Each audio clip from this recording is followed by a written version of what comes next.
Welcome, Blade Runners, to the futuristic year of 2019. As I was getting ready today, I was like, this outfit is very Zora, very Pris, very replicant. Very replicant, yes. We're in the far-off future year of 2019, and the Tyrell Corporation made me just for your pleasure.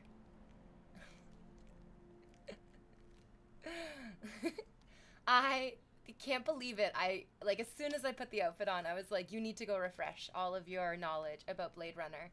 And definitely shocked.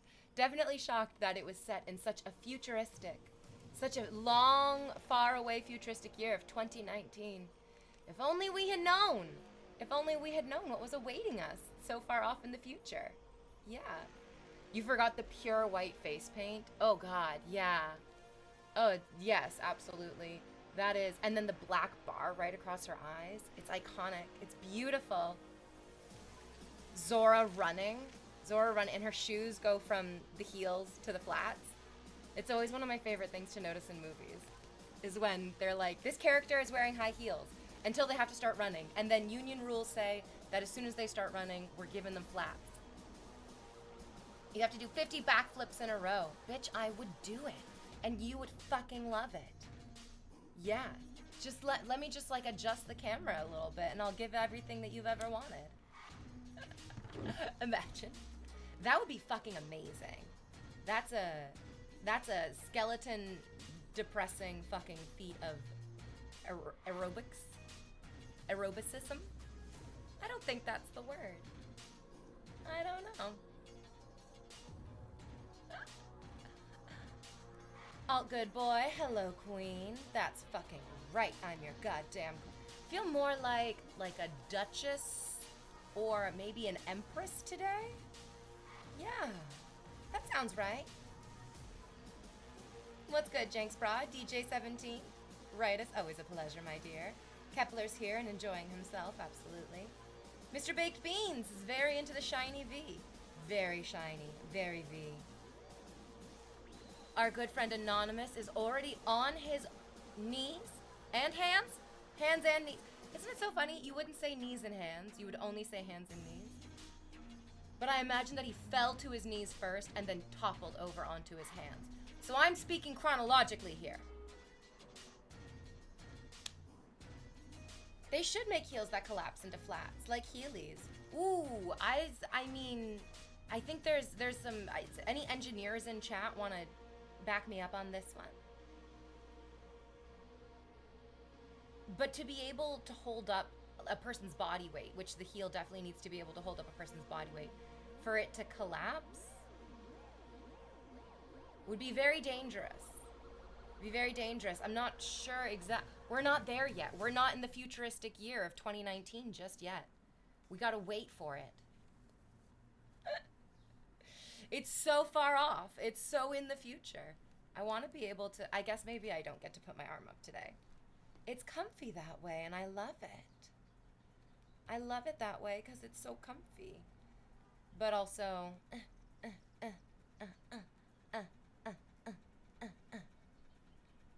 there's also, if you're wearing a heel, the sole of your shoe has to be angled at a different way than if it's a flat. And so it would not only have to collapse the heel, like Heelys do, but it would also have to adjust the shape of the sole. And only I can adjust the shape of your sole. Only I. No one else. Absolutely not. I won't allow it. Your soul belongs to me, and I will shape it as I will. That's right, Lurking Hunter. This outfit is it's simple yet effective. And just a little bit wrinkly off to the side. Is it better or worse? I think it's fine. Unsteady, welcome. Welcome. This is the Empress's punishment outfit. And you all are saying, bark, bark. That's fucking right you are. Bark for me, you goddamn dogs. Munted Carrot, are you back for another day of punishment and torture? Are you really sure this is what you want to do with your life? Because I'll be kind, and I will give you an out. I'll say you can go. You can be free. And you don't need to absolutely fucking crumble. Like the sad, pathetic little man you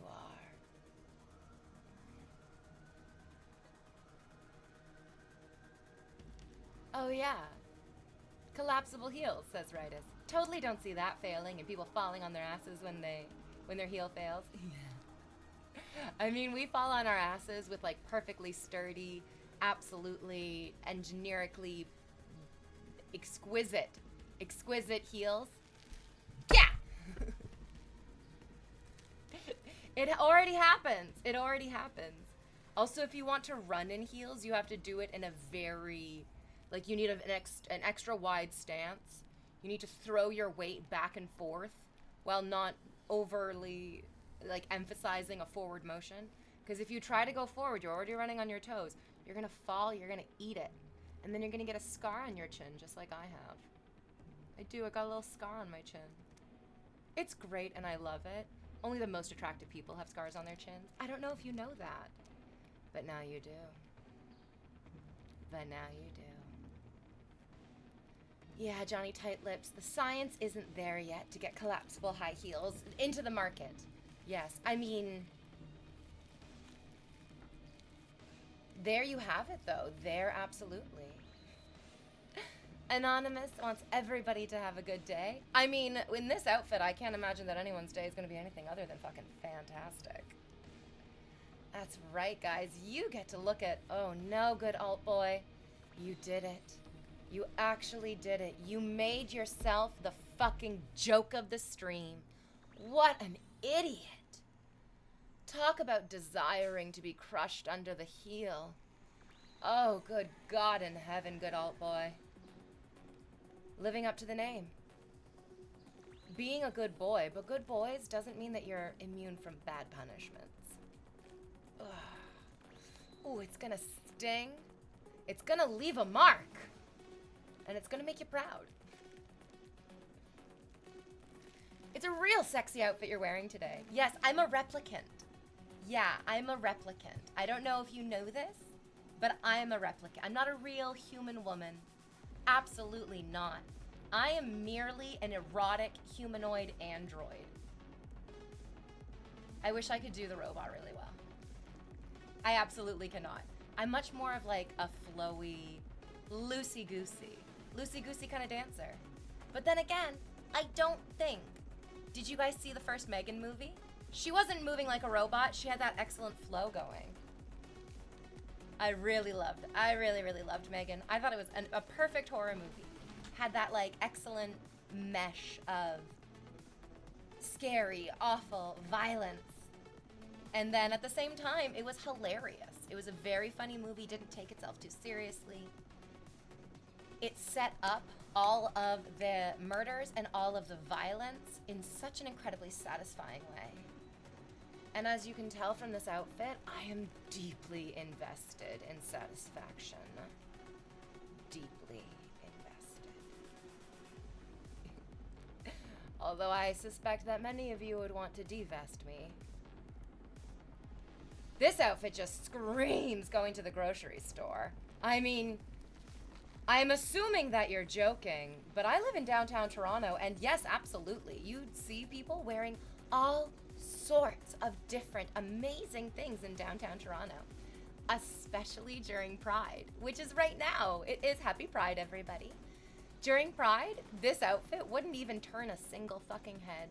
Everyone would just be like, oh, did you just come from a yoga class? Did you just come from dropping the kids off at daycare? Yeah, motherfucker, it's Pride. Time to put on your prideful outfits. By Her Grace says, I used to do spicy, but it's too painful. Oof. Oh man, I don't know if this is a good thing or a bad thing. Really cannot tell. But apparently, the cells that make up your lips are also found in your anus. They're the same cells. From your lips to your anus. It's the same on both sides of you. Which is why When you eat spicy food, it burns your lips, and when you go to the bathroom later after spicy food, it burns on the way out as well. Why? Why are we made this way? Who would have done... Do you want to come up? You can come on up, sweet baby. Do you want to bring the sugar to my spicy stream? Oh. Oh. She's so cute. Val, come on up. Let's go. Oh, she's so cute.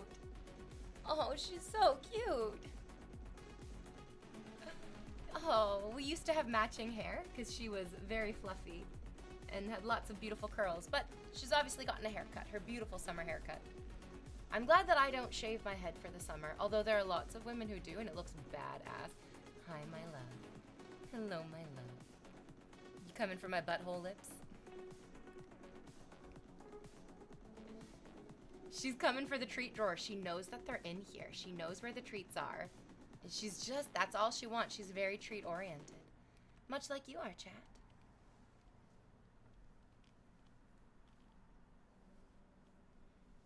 Don't you get sweaty in that contraption? Now, I'm not sure if you've noticed, but I have quite a bit of exposed skin. I'm pretty sure the sweatiest parts of my body are not between my nipples and my vagina. Sort of every other part of my body that gets the most sweaty. And thank God for that. It's what makes us the most efficient hunters on the planet, is that we're able to sweat out of all of this, especially through our extremities, especially through the tops of our head. And because we can burn off all that excess heat, we don't need to rest and lay down like the wild animals do, like the wild chatters do. We can just keep going and going and going and going. And then that really terrified animals. That set us up to become the apex predators of our planet. Because those poor, what did we hunt? Woolly mammoths. Let's go with a woolly mammoth. The woolly mammoth is like, oh fuck. Some humans chasing me, I better run away. And the woolly mammoth runs away for a little bit. But then it turns around and the humans are still there. What the fuck, the woolly mammoth thinks? But I was running from you. Okay, I'll just run a little bit more. And the woolly mammoth runs a little bit more. And it turns around. And what the fuck, like out of their own nightmares, the people are still there. The humans are still hunting them. There is no escape. There is no way to outrun the humans. The woolly mammoth has to lay down, must rest. Otherwise it will overheat and die from heat exhaustion. But then in laying down and in resting, it opens itself up to the most devastating attack of all, devastating from humans. Yeah, the human devastation will come for them.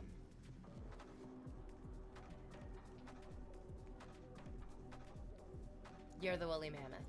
I'm the humans. Don't ever forget it. Don't ever forget it. I will remind you every time you think you're safe that I am still fucking coming for you. And that there is no escape. There is no saving. There is no respite. It's just me coming for you over and over and over again. This poor little dog is like, this sounds bad. This sounds terrible. Should I be worried about this? Yeah, you should pray for them, Bao. Pray for the boys. Pray for them. Pray for them. You want a treat?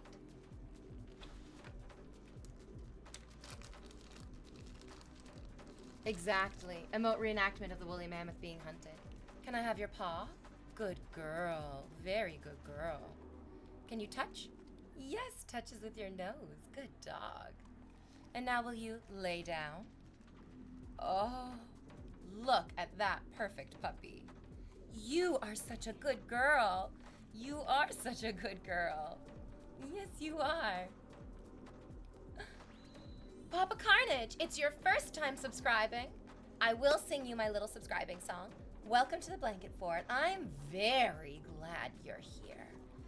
I'll send the air reverberating with your mighty screams. I'll sing you in, I'll sing you out. To you I raise a mighty shout. Yo, yo, my sub is here. Here. Welcome to my stream. So glad that you decided to join us. I Wanna Rock Right Now.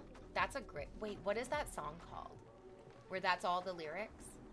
And I'm kind of telling on myself, but I feel like the most famous use of that song was in one of the Halloween episodes of American Dad, where Steve, the son, is out with Akiko for Halloween, and then he's like falling in love with her. It's this like beautiful experience that they're spending all this time together, and it's so fucking great. And then at the end of the episode, she's like, "Oh, I have such a big crush on Dave." And it's like this kid dressed as Gizmo from Gremlins. And he dances to I Wanna Rock Right Now. One viewer to another. The moral of the story, is that you might as well just give up now.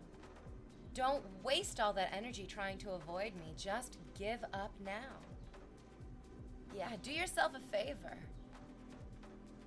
There's no need to prolong your suffering. I'll do it for you. Hello, hello, how is everything? Oh, it's wonderful. It's great. I'm almost done listening to this podcast series. It's called the Lolita Podcast. And it talks about Vladimir Nabokov's or Nabokov's. I think you can pronounce it either way. I think it's okay either way. His incredibly famous American novel, Lolita. And it's incredible. It is a absolutely beautifully made, comprehensive podcast. I can't recommend it enough. There's tons of great interviews. I actually can't believe the number of people that she was able to interview. Lots of them were incredibly important in the various media adaptations that Lolita got, like movies and plays. There were like a couple of Lolita plays that people tried to make that were terrible failures for various reasons. There we go. And then she was talking last night in the podcast episode that I was listening to about the music influence of Lolita. If you don't know the story of Lolita, I can give you a quick little overview. And if you do know the story of Lolita, please feel free to jump in and correct me with any of the parts that I'm getting wrong. So the story begins with the main character, the narrator of the story. His name is Humbert Humbert. And something that many, many adaptations, like film adaptations, stage adaptations, even in the like retelling of it, of people being like, this is one of my favorite books, I love it so much, they often skip over the starting place of this story of Lolita, which is that Humbert Humbert is in and out of psychiatric facilities. He's mentally ill, and I think this is an important basis for the rest of the story because it shows what an unreliable narrator he is.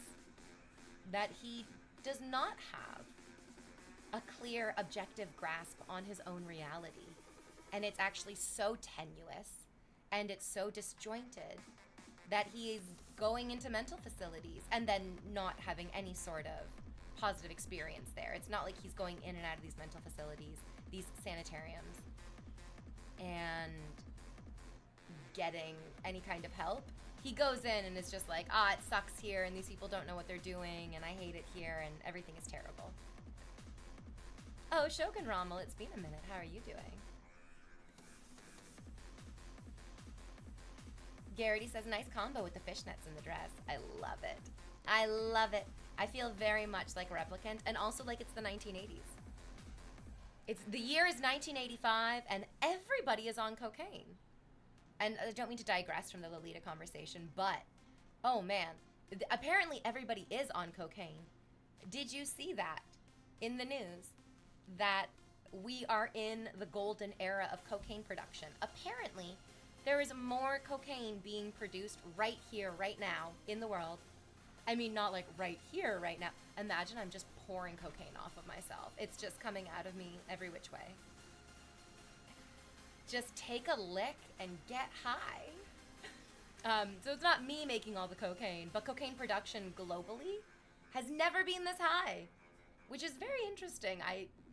kind of assumed that we all left the cocaine back in the 80s. But it's coming back again. I have never tried cocaine. I have been offered cocaine. Absolutely been offered cocaine. Yes, at many different parties. And every single time I've been offered it, I have the same response as most of the other people in the room with me when somebody offers me cocaine, which is, does it really seem like I need it? And the answer is absolutely fucking not. I do not need cocaine. I am cocaine. I make you feel like you're on cocaine without even having to take a fucking bump. Well, I do not need the cocaine, but, I mean,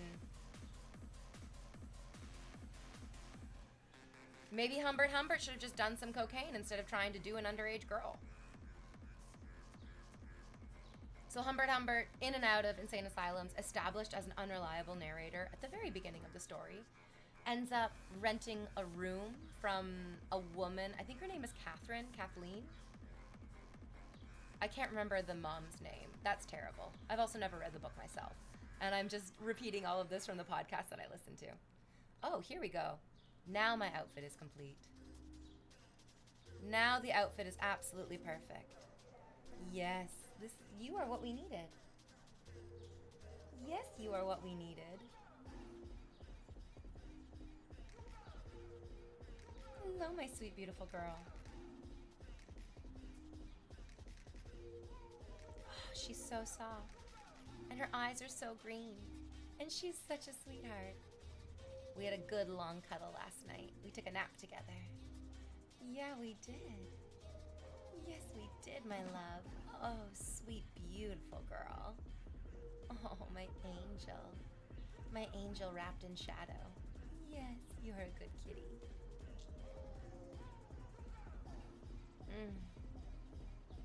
Oh.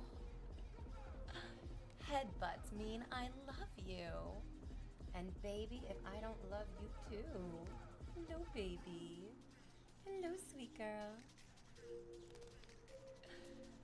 Hi, Sleazy. Thank you very much. Yo-Yo Too Late is like, is this stream AI powered? Because you are perfect. Oh, damn. I mean, if it was AI powered, I think that I'd be hallucinating just a little bit more. Just more than I'm already hallucinating. Yes. Oh, the Awugas are here. And Luke the Lefty is saying, cocaine is not good for you. This is the truth. Yeah, this is real. Oh, yeah, where are you going? Can you come sit over here so you can more thoroughly judge chat? Yes, that's a great idea. You should judge chat. They're pathetic, squirming imbeciles. And you are a beautiful, perfect kitty cat. Yes, you are. Look at her tiny little paws. Look at her beautiful, dainty little paws. Do you see these little paws? The universe, my life, and every bit of human existence for these itty-bitty, sweet little paws. Oh, there's literally nothing better than a cat's little paws. These little beans. These soft little murder mittens. That's right, baby. Oh? Where are we going? Do you want to lay in my lap? Or are you coming to the other side of the couch? Baby, you can go wherever you want to go. I will love and I will support you. And I will pull all of this loose hair off of your sweet little feline self. What a good kitten. What a good baby. Yeah. Look at that tail go. Look at that tail go.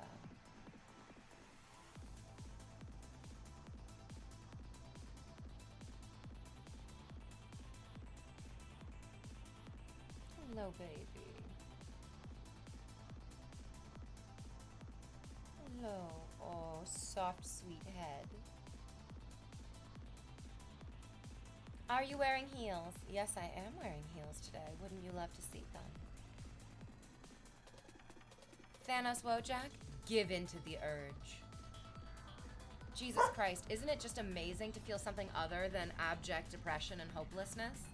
I think that means that you should give in to it. Good God in heaven. What else do we have to be excited about if not curvaceous women in tight black outfits?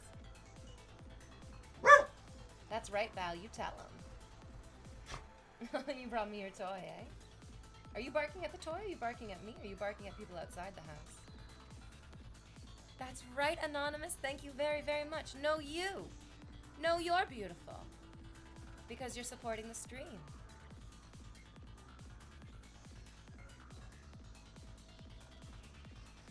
Thank goodness it's Friday. Gorgeous gamers, I hope everyone is having a great day today, says Chuck Jarvis. And I poured a glass of Crown Royal and ginger ale, so cheers all. I love your outfit and the fishnets. I love it too. She's a replicant. I'm the she. Disorderly says, amazing outfit, V. It would look great with long black gloves as well. I thought about putting gloves on, and I think it's just a little bit too hot for the extra thing. As somebody said earlier, don't you sweat a whole bunch in this outfit? And I was like, I think I would sweat if I had like my legs covered up, my torso covered up, and my arms all covered up. I do think that that would sort of deeply, deeply warm me inside and out. I'm here to be cold towards you, absolutely. Mr. Blockbox says, this cannot be free, no way. Oh, it absolutely fucking is not. I am expecting you to pay it. Pay it forward, pay it up. You're either gonna pay internally or externally, you're gonna pay for it no matter fucking what. Oh, puppy. Oh, puppy, you're too strong. So long, sweet kitten. She's got better things to do than listen to you motherfuckers just drooling all over yourselves. You're too strong, puppy. You're too strong. Go get it. Fetch never ends. Well, that sounds dangerous. Oh, of course, I look dangerous today. How can you resist?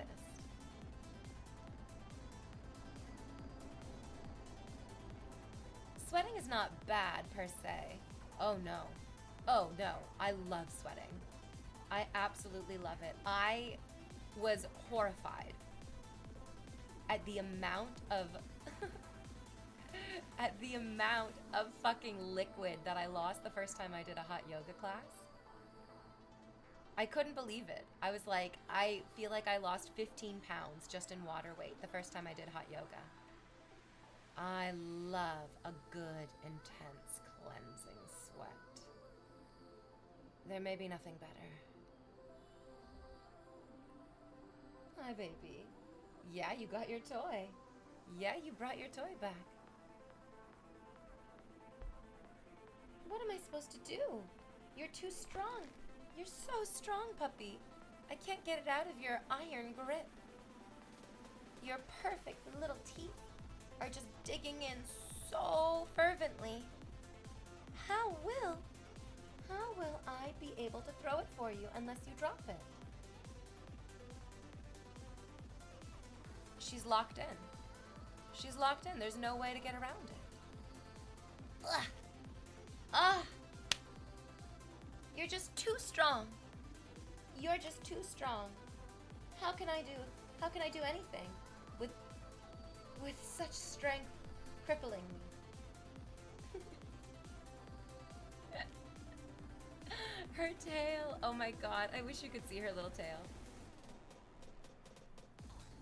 According to the VODs, you're 5 out of 5 this week. Is there any special reason for that? I don't have any therapy sessions this week. Yeah. Usually we take a day off because, like, almost every week, now getting kind of into, like, every other week or every 2 weeks, I have a therapy session. But there's just no therapy session this week. Just raw dog in reality. All on my own. Yeah.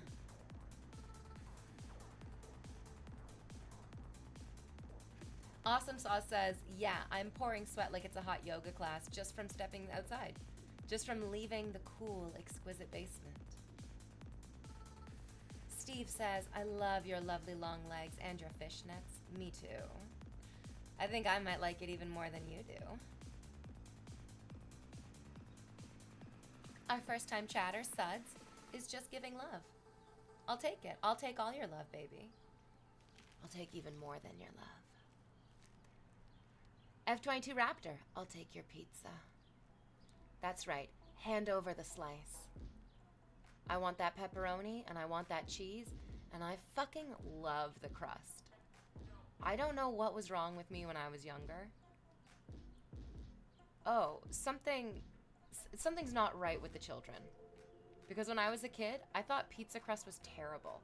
And this is a very common feeling from lots of little kids. It's like the true mark of adulthood and growing up. When you realize that you're like, the crust is fucking delicious. I love the crust as much as I love each bite of pizza.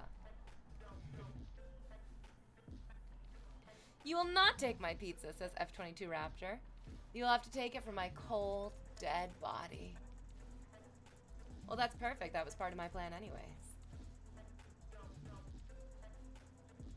Stuck on This Planet says, some pizza crust is terrible.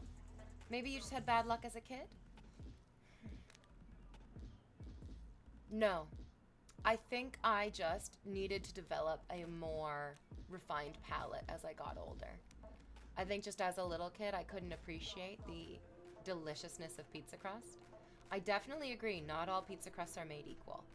There are absolutely some pizza crusts that are like, it's dry, it's flavorless, it's terrible. But I grew up basically in Toronto. I mean, not exactly in Toronto, but the food here is pretty fucking great. I did not have to suffer through bad pizzas. I just didn't understand the filling, delicious crunchiness that the crust gave when I was younger. Rita says, I never had a problem with the crust.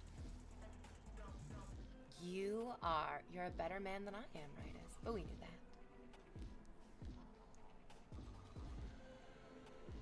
Shugada says, my nephew only eats the crust. Oh.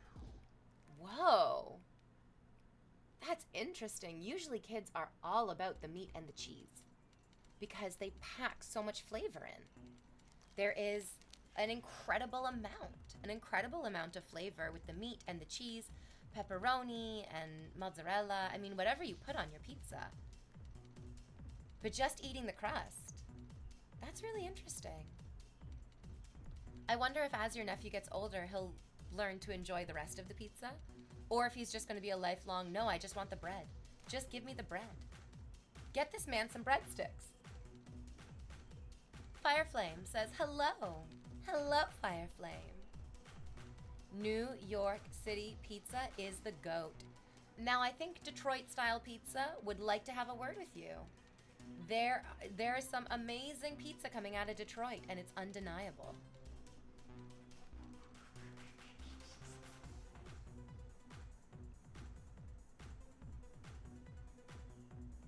Hempmine says, sweet is easier to eat when food play is involved. I have never once in my life had the desire to involve food in my erotic playtime. I've not whipped cream, not chocolate sauce. No, thank you. You can lick me and you can get all that salty sweetness that you could ever need, but there is no way that we're including the groceries in this. Absolutely not. Which isn't to say that I don't love fucking in the kitchen. I love fucking in the kitchen. I have no idea why I love fucking in the kitchen. Subconsciously, something about the kitchen is just right where I want to be. Maybe it's because it's the exact opposite of the bedroom. Like, there's very few soft surfaces in the kitchen. It's all hard surfaces. And yet, it entices me. Just enjoying the crust is a little bit odd, yeah. You might get some odd looks at a pizza shop. Oh, yeah.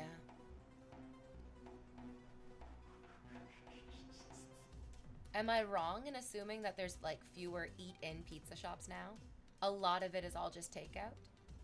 I really loved it. In the first place that I lived in after university, there was this incredible little pizza shop, and it had just like 3 or 4 little tables.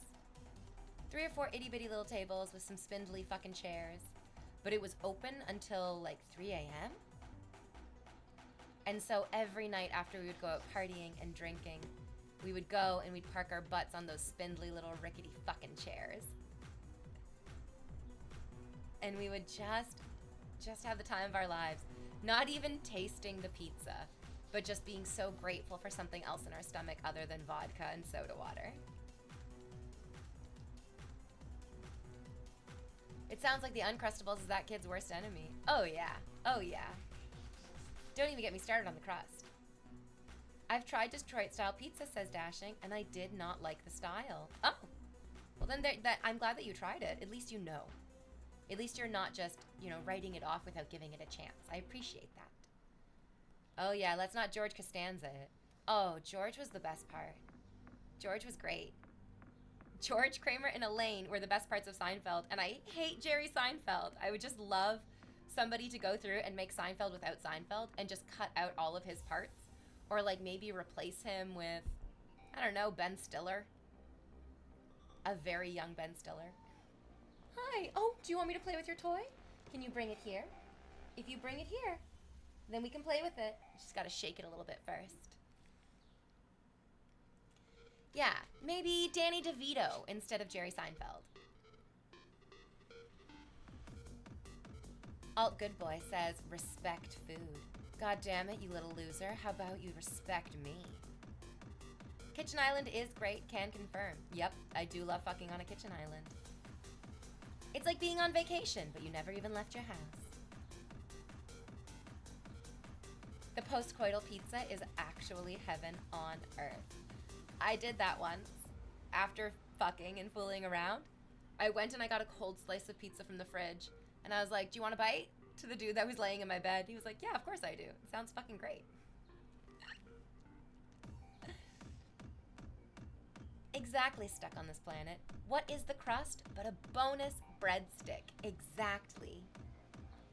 It's just the crunch. I realize that so much of my pleasure in eating food really comes from the texture, really comes from biting down hard on my teeth and like feeling it explode in my mouth.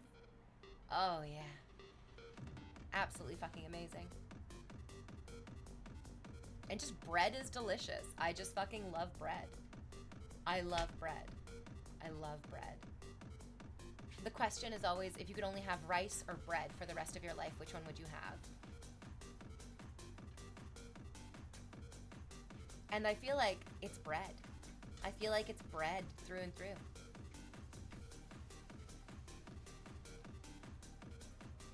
Around me, most places are to sit or they're full-size restaurants. Oh, nice. There's a pizza place near me, says Dashin, that's open from 4 p.m. to 4 a.m. They know their target demographic.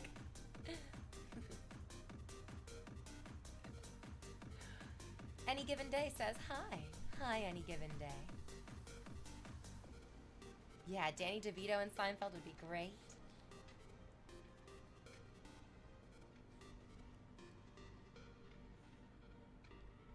Orochimaru Slytherin says, why do you hate Jerry?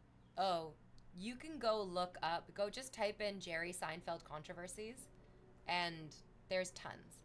There is so much to despise about that man. There is actually very little to like about him. My question would be, what do you like about him? Oh, are we doing this again? But are you gonna drop it so I can throw it?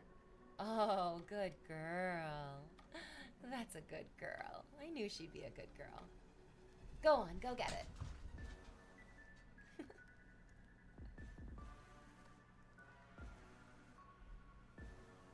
Yeah, bread comes in so many different varieties. It goes into...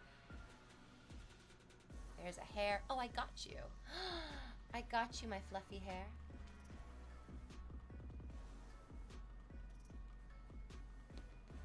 Oh yeah, bread just can be made into so many different things. It's part of so many other meals, like sandwiches, like pizza.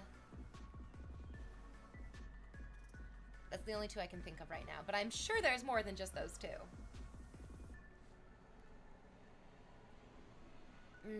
Garlic bread. Oh, fuck me up, garlic bread, yes. Jerry Seinfeld himself has never been particularly funny. I agree. It was Larry David who was funny. Oh, thank you, Anonymous. Thank you very much. I don't know Tommy personally, but I'll say thank you on Tommy's behalf. Tommy would be a great girl's name as well. It's kind of interesting now that I say that Tommy isn't a girl's name more often. Tony, like Toni Collette. Don't know a lot of female Tommies, but it feels like a very feminine name, or like a very gender neutral name. Isn't that interesting? Maybe you can name the first kid Tommy. Or rename some stepchildren. Oh, Steve, of course, how could I forget French toast? French toast, the breakfast of gods. Anytime I go out for Greasy Spoon, early morning, diner breakfast, I always get the French toast. French toast with a side of sausage. Because I like it savory and I like it sweet. Oh, stuck on this planet. The only girl Tommy I can think of is Tommy Lauren. Oh. Oh, yeah, I didn't even think of them because I try not to, right? Tommy sounds like a very aristocratic way of saying Tammy. Tammy, darling. Tammy, you must try the caviar. Bonjour from Montreal. Enjoy fabulous, freely flirtatious fishnet Friday vibrations. Thank you. Thank you, my Montreal man. How is the weather? Are you still suffering from the heat wave that we were getting in southern Ontario as well? Or have things kind of cooled down and gone back to normal a little bit more? It was like an oven. It was like an oven. Oh my God, I can't believe how hot it was earlier this week. I felt terrible for all the raccoons and all the coyotes and all the bunnies. I feel so blessed. I feel so happy. Like the universe aligned in the most perfect way for me. Because last night when we were going for our walk, we saw a bunny. It was like an adolescent bunny as well. It wasn't like a full-grown adult bunny. It looked like it was maybe like 2 or 3 months old. And normally when you see a bunny, it's like you see the bunny and it sees you seeing it and then it's fucking gone. It's hightailing it out of there. You'll never see it again. But this bunny, I don't know why, I can't explain it. This bunny was so sweet and so chill. It ran out in front of us, it stayed, it was watching us, and we were able to like walk up pretty close to it before it didn't even like sprint away like it was afraid. It just sort of hopped away, like it was just making room for us. And my dog did, this little troublemaker, she did start walking towards the bunny. She was very curious about where the bunny was going. And we were off leash at that point because we were in the park. And I was a little bit worried. I was a little bit stressed out that I was like, oh no. Oh geez. I don't want this bunny to be chased by my dog, even a little bit, because it's gonna freak it out so much. But I was able to tell her, I was able to be like, Bal, you leave it. Leave it, Bal. Oh, very good. I think she thinks I was talking to her right now. She let go of the toy really easily. Okay, go get it. I saw a cougar in downtown Victoria, but not that kind of cougar, the actual animal kind of cougar. Okay, I getcha. Oh yes. Oh yeah, like the real animal cougar. That's terrifying. Cougars are not supposed to come into the cities.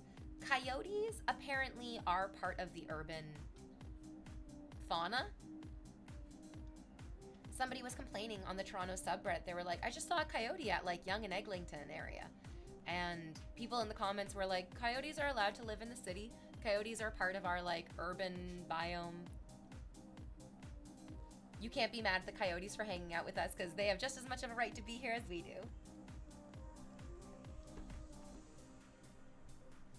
I saw a raccoon in downtown Montreal. We both stared at each other for a few seconds and then we just went our own separate ways. There was a guy who posted on the Toronto subreddit and he said, I was coming home from the nightclub at about 3 a.m. and I got bit by a raccoon. And like, first of all, everybody in the comments is just like, what were you doing?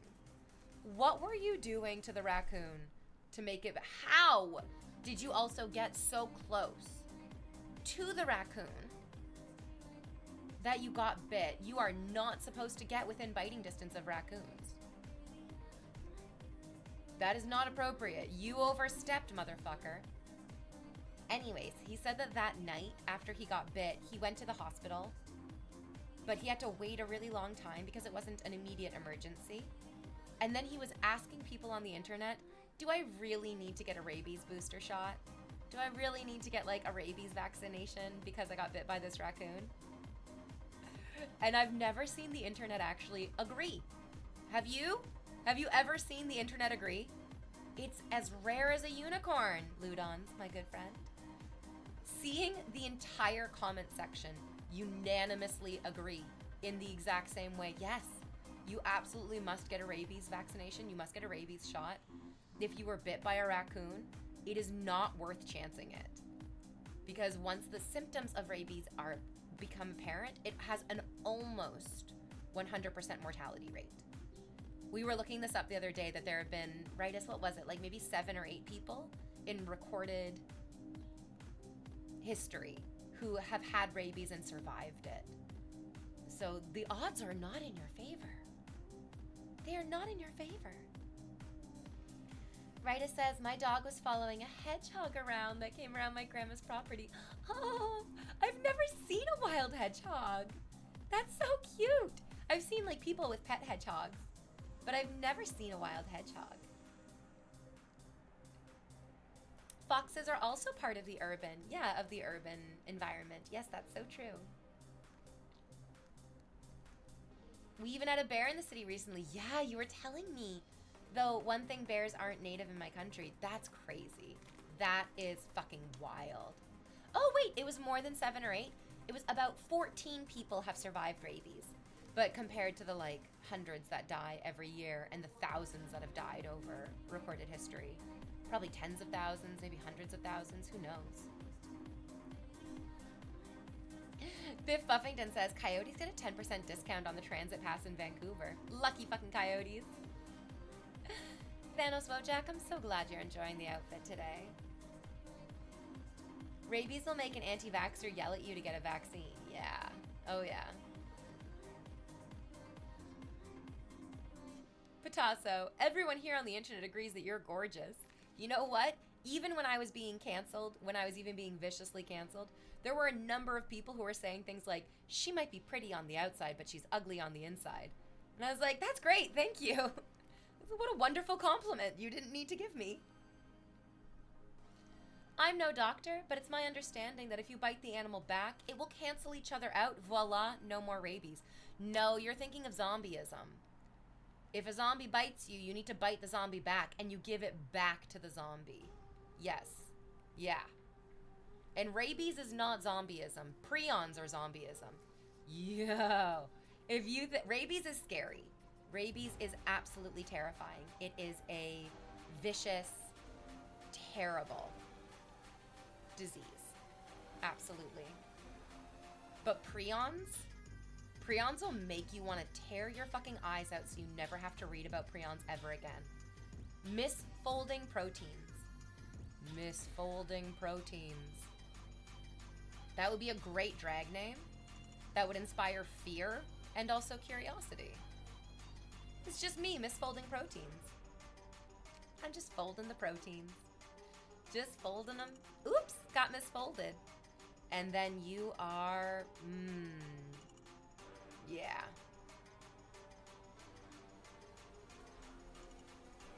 And if you bite a radioactive spider, you'll give it taxes and a 9-to-5 job. Oh no! Oh no, it's the opposite of getting superpowers. That is the worst pageant name ever. Here she comes. Misfolding proteins. It's terrifying. It's really, really scary shit. When I was in high school, I did a project on mad cow disease. I have no idea why. I have no fucking clue why. I must have been in a science class, right? But for whatever reason, I was like, no, I think it was part of social studies. And I like did all this research. I learned all about mad cow disease, which is also known as spongiform encephalopathy.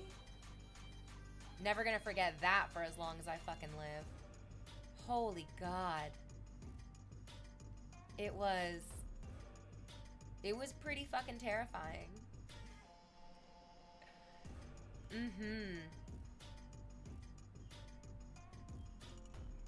Cows should not be eating other cows, and people should not be eating other people. I think that they found a group of people who were living on an island, and they practiced cannibalism. And they would cannibalize even the brain and the spinal cord of their victims, of the sacrifices. And that was giving them mad cow disease and spongiform encephalopathy. It's just, the body does not want to take it. We were not designed that way. There are severe consequences. Yeah. But chickens are actually fine from it though, weirdly. Probably because they come from dinosaurs.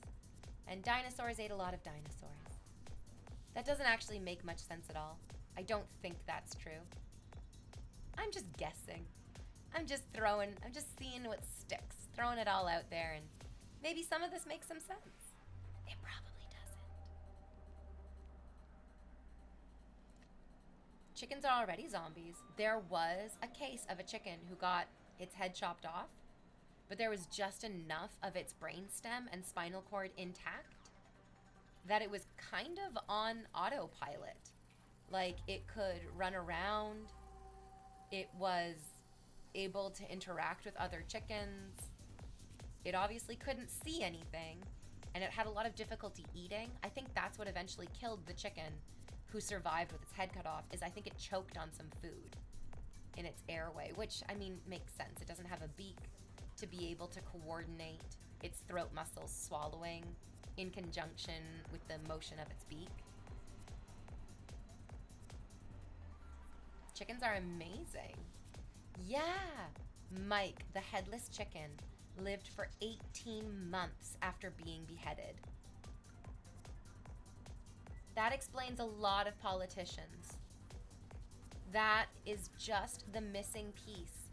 How can Donald Trump be Oh, because you can live for months. You can live for over a year with absolutely no brain. Holy shit. I understand now.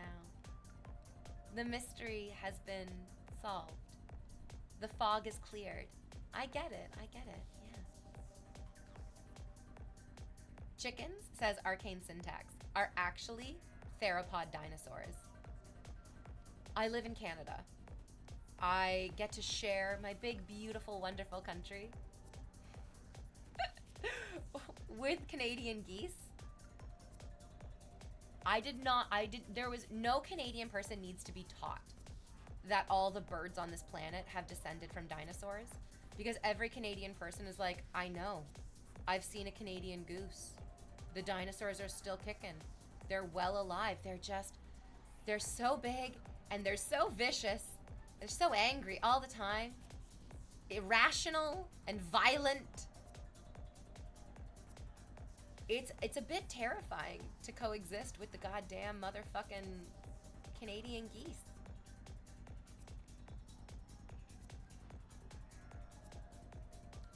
Can you hear that? There's somebody who is really screaming outside. He's probably being attacked by a Canadian goose. Oh, it might be a woman. She's getting attacked by a goose and she's screaming for her life. And I don't blame her. And I don't blame her. I would be too. Oh, I hear them. Yeah.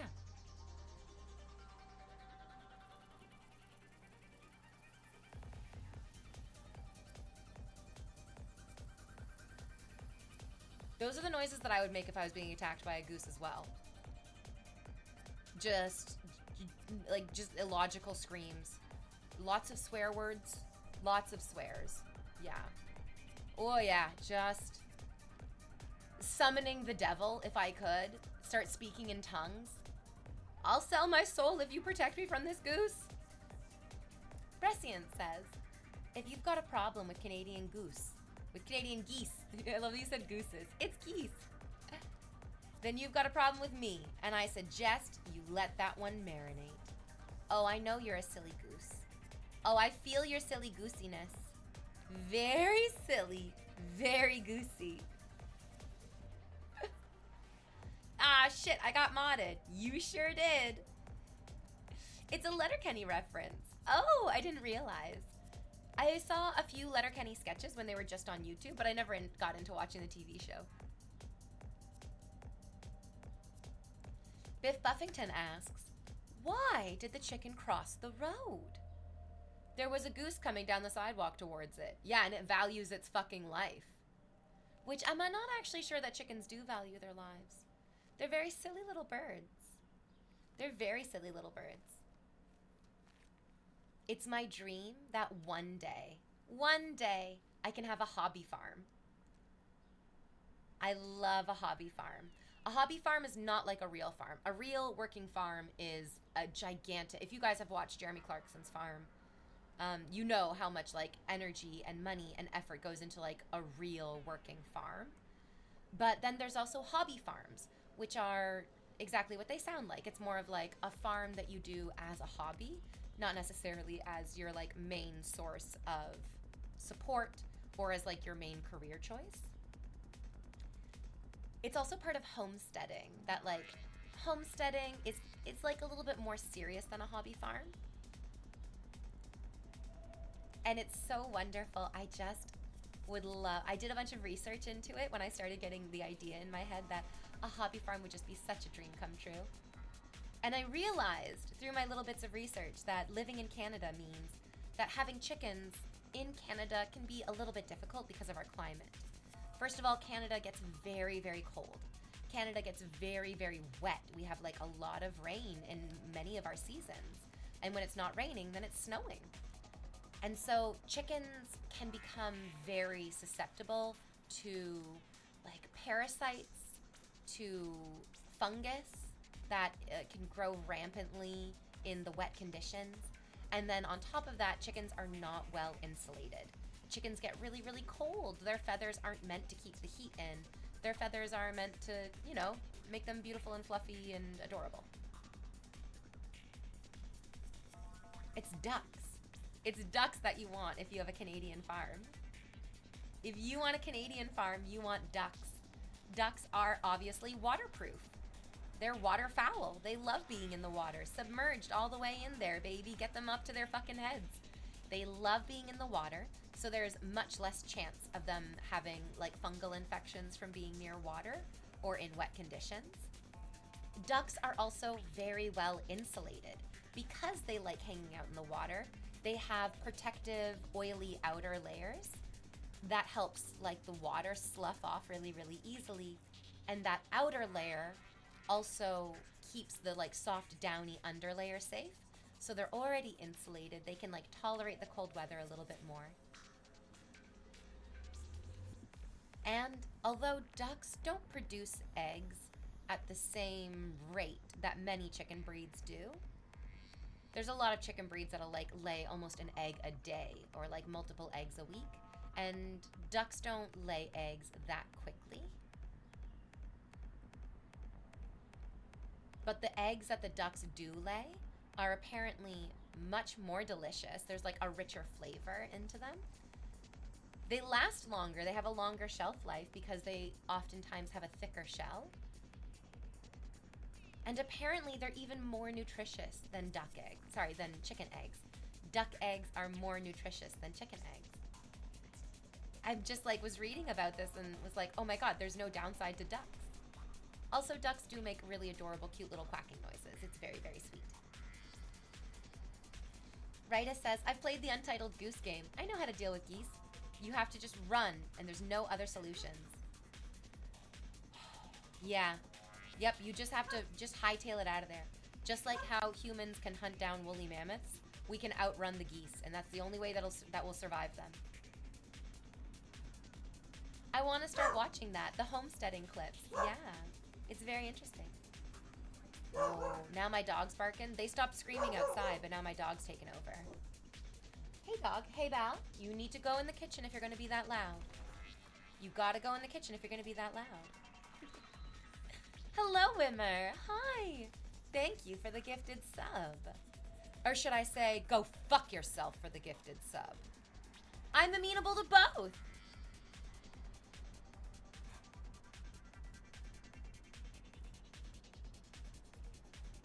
Oh yeah, Prescience, did you not know that ducks lay eggs? Where do you think the baby ducklings come from? Prescience, you're not insinuating that you didn't know that ducks laid eggs, did you? Come here so I can fucking smack you. Come here so I can give you just a quick resetting smack of the brain. Oh my goodness. You are ridiculous. You are ridiculous.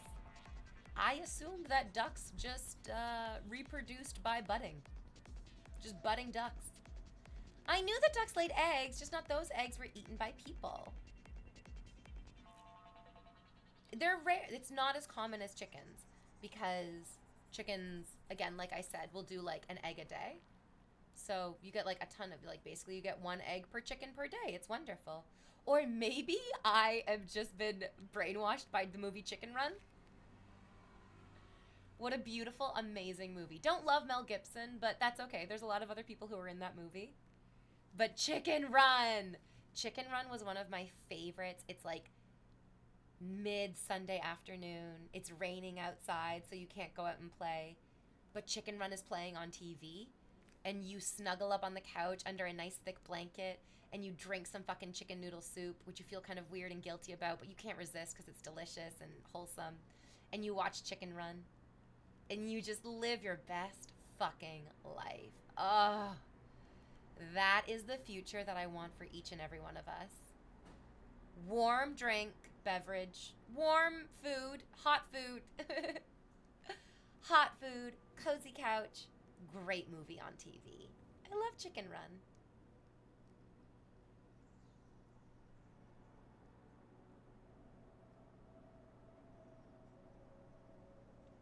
I was born in rural North Carolina. I know all about the real working farms. The inspections that place used to go through like every frickin' week. Did you know that we semi-poison the chickens to manipulate the shell of the egg? I did not know about that. How do you semi-poison the chickens to manipulate the shell of the egg? And also, everybody knows, says Prescience, that ducks grow on bushes until they are ripened. Yeah, of course I know that ducks come from eggs. Eggplants. It's so stupid.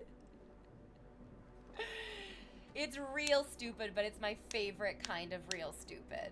It's the best kind of real fucking stupid. It's the most satisfying kind of stupid. Harmless. Harmless stupidity. Big fan of harmless stupidity. Like, where do ducks come from? Eggplants.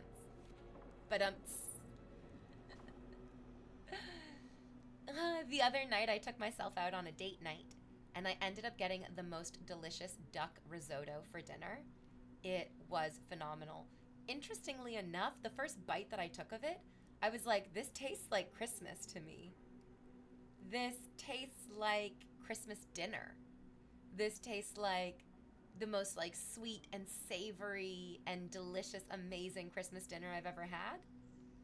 But I don't think I've ever had duck for Christmas dinner. It's usually turkey. Usually turkey for Christmas dinner. Something about the way that they seasoned it, something about the way that they prepared it, it was just like fucking heaven on earth. It was so fucking good. Maybe there was rosemary. You know what? I always really associate rosemary with Christmas. That like minty, earthy. And now that I'm thinking about it, I'm like, oh yeah, there's been a couple times where I'll take a bite of something and be like, this tastes just like Christmas to me. And it's mostly probably because there's some rosemary in there. I love the name Rosemary. I think it's a beautiful name. When I was at the beach this weekend, I was chatting with somebody who is transitioning into a woman. They're on the hormone therapy, and they've like started dressing as a woman occasionally as well. And they were like, I'm still trying to pick the name that I'm going to go by when I'm ready to change my name. And I was throwing out like every name I could fucking think of, and none of them were just quite right. But I love the name Rosemary. I think Rosemary works on so many levels. It's very easy to shorten. You can either go by Rose, you can go by Mary. Probably more combinations in there that I'm not even thinking about. And I also just really love the song Love Grows Where My Rosemary Goes. It's such a sweet fucking song. I can't remember who sings it off the top of my head. Who sings Love Grows Where My Rosemary Goes? Look that up and tell me. I might be a replicant, but I don't have all the knowledge of the universe inside my little electronic head.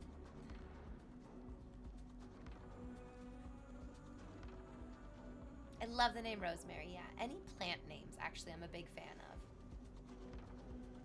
Edison Lighthouse wrote that song.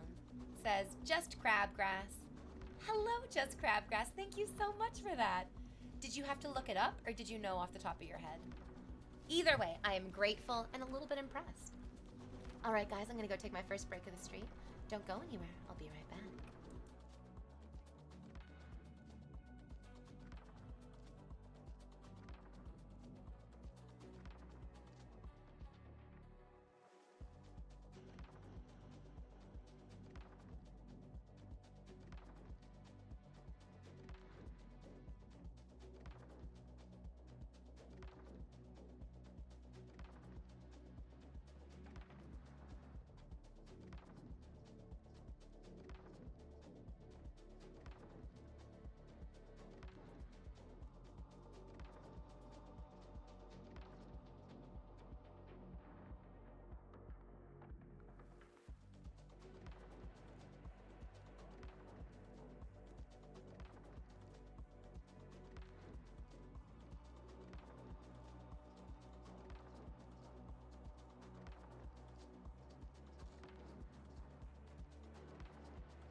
Hello.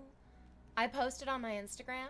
I also posted my favorite Blade Runner inspired song as well. It's by a phenomenal artist named Afriqua. Afriqua. You should check out all of his music. I am one of his biggest fans. I had the incredible pleasure of getting to see him play live at a music festival a few years ago, and I was enamored. I was gobsmacked. I was transformed by his music. So I put one of his remixes on my Instagram story for you. I hope you enjoy it. Yeah. Oh, we were talking about the song Love Grows Where My Rosemary Goes. And that song was written by Edison Lighthouse. Yeah. What is their other really big famous one? That wasn't their most famous song. They have an even more famous song that's like more well known than that one, isn't there? There's simply gotta be. Yeah, Crabgrass said, I remembered the song, but I had to look up the artist. Yeah, isn't that always how it goes? It's much easier to remember the name of the song than it is to remember sometimes the artist. Sometimes it's like, it comes to you so quickly. Anything by the B-52s. I'm like, that's by the B-52s. I'll never forget the B-52s.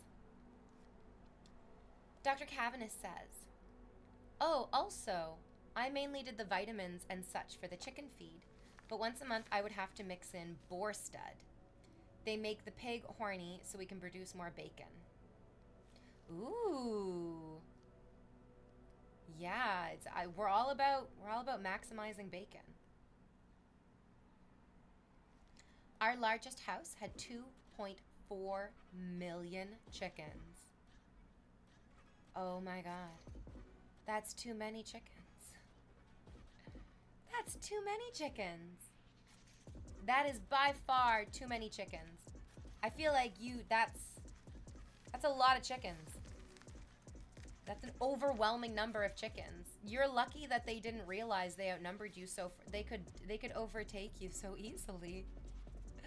They could so easily become the dominant creature on the farm.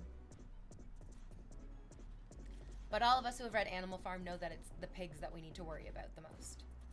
It's the pigs who we gotta, question how equal they really are. Not the poor chickens. Oh, the poor chickens. That is so many chicken nuggets.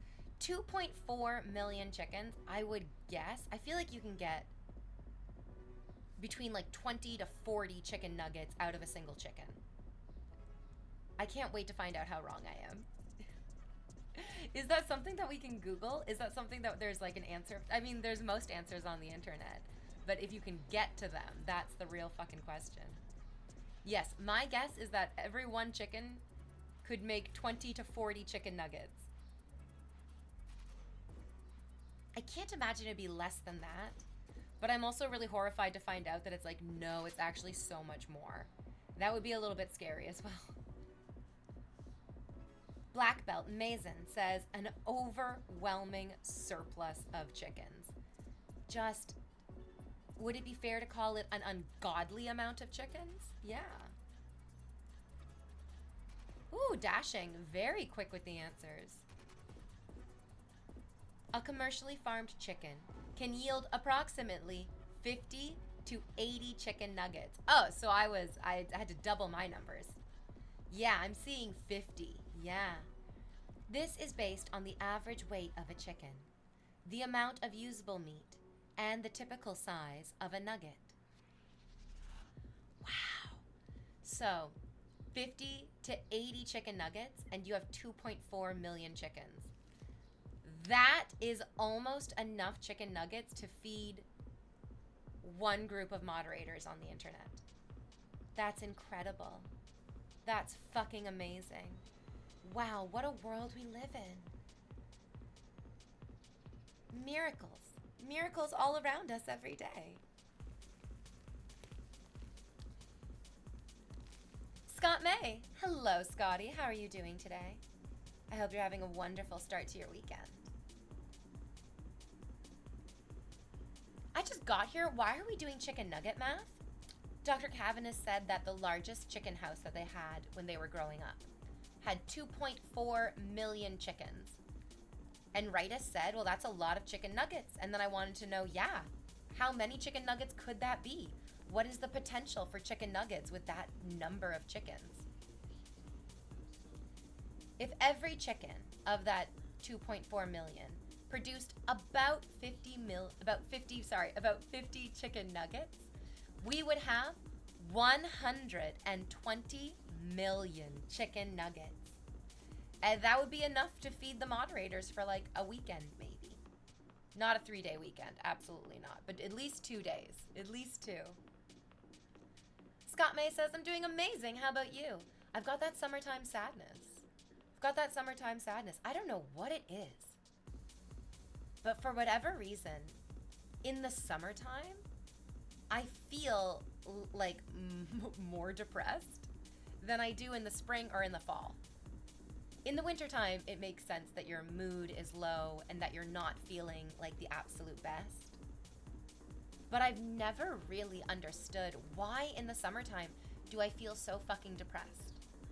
What is going on? Why is my brain cycling on these like really negative things? And I get like, I'm glad that it's not just me who gets the summertime sadness. It's enough other people that we have a fucking Lana Del Rey song about it.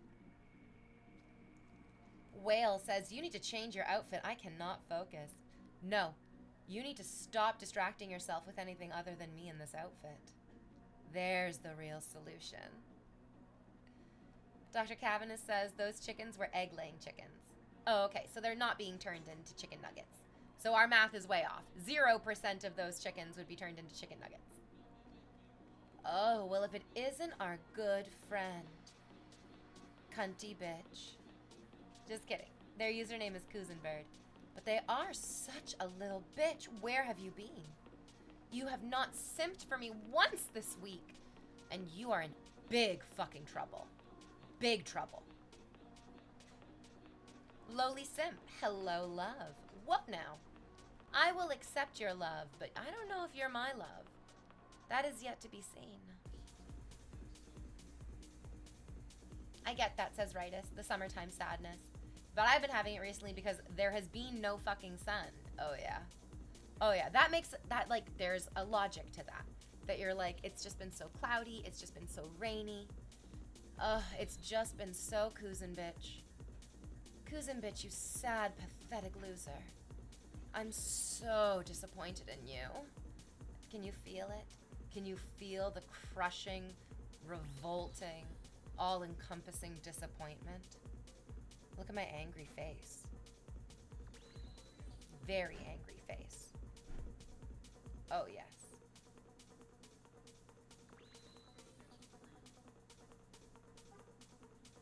We've got to cheer up. We've got to work ourselves out of the summertime sadness. Yes, this is very true. The only thing that makes me happy is punishing stupid fucking simps on my stream. And thank God for Kuzenbit showing up and giving me a focal point for all of my rage, disappointment, and vitriol. God damn it, Kuzin bitch. Such a disappointing little Kuzin bitch. Lowly Simp said it just right. 10 gifted subs. So disappointing.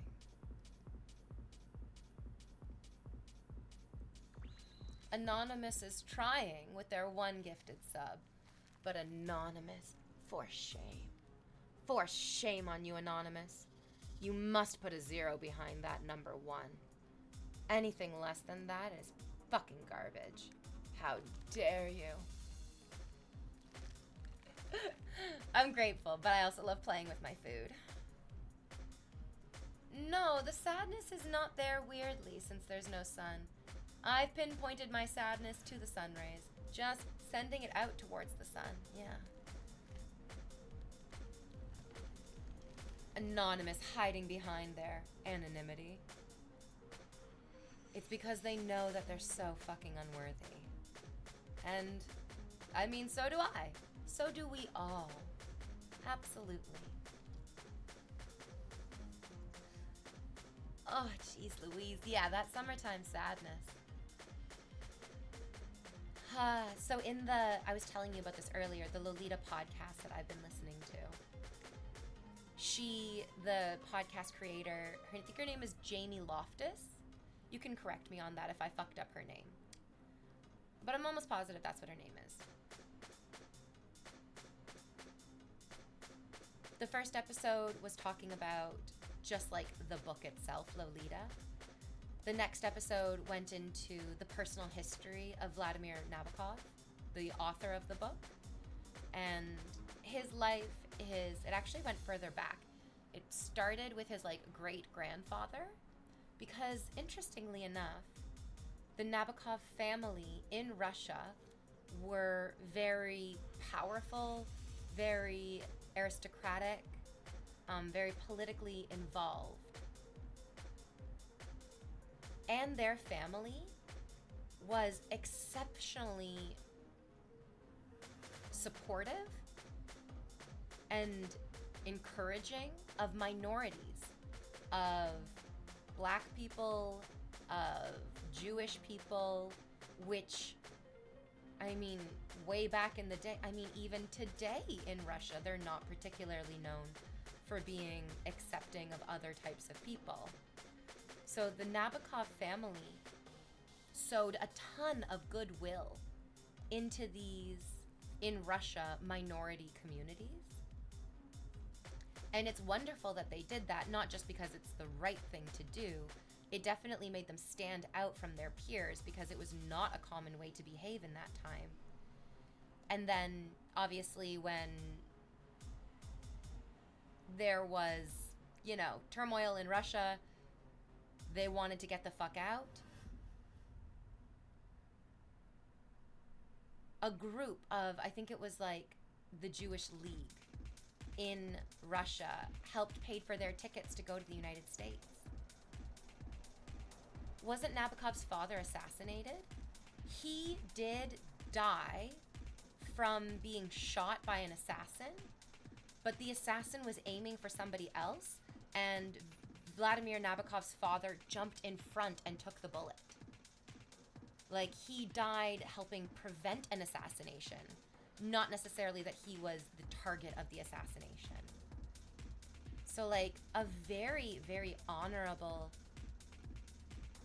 again, exceptionally accepting family, but then also just like with like a fuck ton of bad luck. You should definitely check out the podcast. It goes into this amazing history. It is touching on, and then it gets like obviously closer and closer into the present. And it is wonderful. It talks about how it was so difficult to get this book published. Vladimir Nabokov couldn't find any publishers in the United States who would publish this book because it was very common at that time for publishing houses to be sued for putting out like smutty, inappropriate, whatever was deemed inappropriate by the government. Anything that had any kind of like sexuality or sex in it was unfortunately kind of considered like dirty or bad or wrong. And so it was a French publisher who ended up accepting the book and taking it to print and sending it out to bookstores. And then interestingly enough, like France, along with like a ton of other countries, banned the book Lolita. It went through multiple years and multiple countries of it not being, like you couldn't buy it. And people were smuggling it in and out in their luggage like it was drugs or guns or something. But it's just the fucking book of Lolita. And Nabokov's intention in writing the book was definitely not to glorify pedophilia, was not to glorify childhood sexual abuse. It was written as a tragedy, as like kind of a horror. And the horror being that this mentally ill, vicious man, like Humbert is not a hero at all. It was meant to be a study on how they get away with it and how they justify it to themselves. It's been very, very interesting. Like, there was a section where she opened up a phone line and people could call and leave messages to discuss their experience of reading Vladimir's. Keep thinking of Victor Hugo for whatever reason. I want to call him Victor Nabokov. No, it's Vladimir Nabokov's book. And there was one girl who called in and she was very passionate about this. She was saying that she dresses in Lolita fashion. And interestingly enough, Lolita fashion has basically nothing to do with Lolita the book. In the book, Lolita is never described as wearing any of those clothes. And those types of clothing, it's often like big, like crinoline frilly skirts and like little head napkins. I don't know how to describe them. And like gloves and stuff. This is never in any part of the book. So interestingly enough, Lolita fashion shares the same name as the very, very famous book, but has nothing at all to do with the book at all. And then there's Lolicon, which is like kind of inspired by Lolita, by the book, where it is an innocent young girl who is also very sexually effervescent, I guess. The part where she was describing these different distinctions it's a little confusing, and even as she is describing them, she's like, I understand that this can be a little bit confusing. But I think overall what you take away from that is that there's a huge cultural impact that this book has had, even still today. For better or for worse. Dashing, should I read this joke out loud to chat, or would I get in trouble? Let's find out. A husband says to his wife, my Olympic condoms have arrived. I think I'll wear gold tonight. And the wife replies, why not wear silver and come second for a change? I think I've heard that one before. Yeah, that one sounds familiar. Ain't that just the way? Ain't that just the way? Yeah, the Lolita podcast has been really interesting. Relatable. Exactly relatable. It's been really, really interesting. It was recommended to me through the Sabrina Carpenter dialogue. And I don't know how up and on you guys are with pop culture, but I love pop culture. And I don't think any of us were able to escape Sabrina Carpenter's Espresso song last year, and Please, Please, Please, and her most recent song that just came out is Man Child. And interestingly enough, when she debuted her most recent album cover, lots of people were like, this is going really hard into the Lolita aesthetic. Not dissimilarly to how Lana Del Rey really leaned hard. I mean, like, Lana Del Rey went so hard into the Lolita aesthetic. She, like, has tons of songs that reference the book. She has an entire song, I think, called Lolita. She did, like, lots of, like, pigtails with ribbons photo shoots, while simultaneously being like, I don't really care about feminism, which is an interesting personal take for a woman to have. She walked that back, and she said that she was not a feminist. But also in that same breath, I don't know what she was thinking. It was a very different time, I think, when she gave this interview, because please correct me if I'm wrong, but the quote that she gave was like, whenever people bring up feminism, I'm like, let's talk about SpaceX. Let's talk about Tesla. Let's talk about science instead. And like, oh my god. Lana, you could not have picked worse companies. You could not have picked worse companies to throw your support behind. But we didn't know. We couldn't have known how terrible and how far those corporations would fall in social regard. Oh, yeah. Yeah. Is cinnamon spicy and sweet?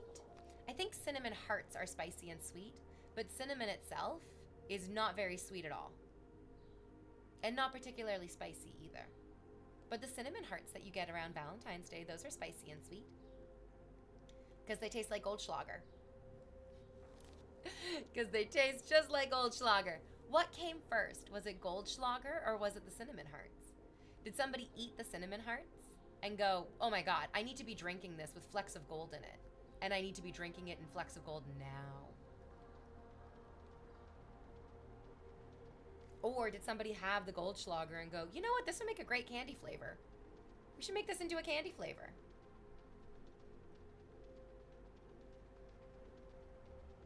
Ranger Power, not to be confused with Power Rangers, says, wow, looking beautiful as always, my queen. I think it's wild that you would call me your queen and you're not even subscribed to the channel.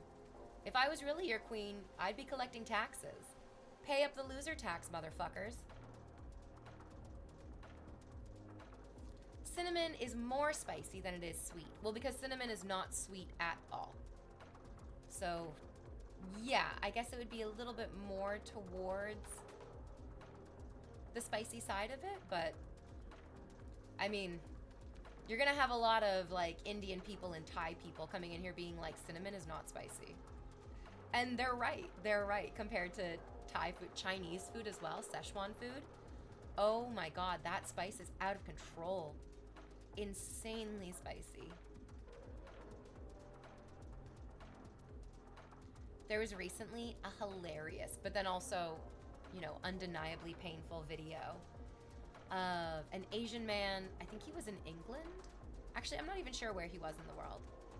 But this Asian guy eats the... Oh, wait. I think it was in England because I feel like the title said he eats the spiciest curry in England. And the video is cut just perfectly. Like, if it was scripted, they could not have scripted it better. He eats a little bit of this curry, and then it immediately cuts to him, shirtless, in a puddle of sweat on the sidewalk outside of the restaurant. And he is suffering. He is suffering.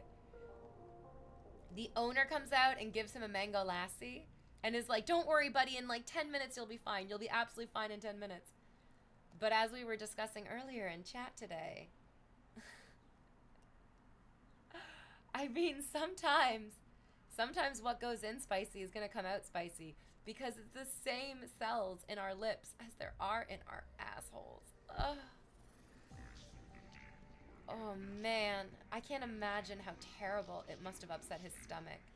His poor intestines just burning up. Like that scene in Terminator 2 while she's at the fucking playground on the other side of the fence. That guy's butthole, exactly.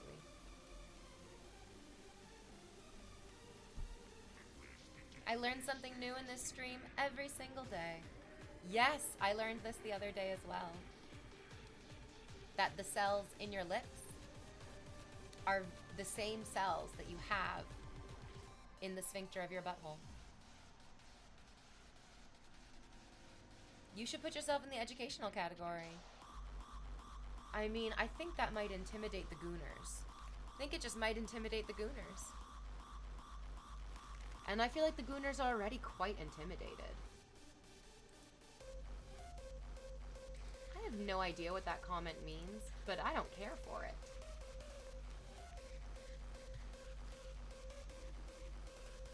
It would be intimidating, that's for sure. Oh yeah, I know it. Yeah, that would get us banned in a fucking heartbeat. And we know Twitch loves banning me. Their favorite way of interacting is give her another ban, they say. She deserves a day off. And god damn it if they're not right.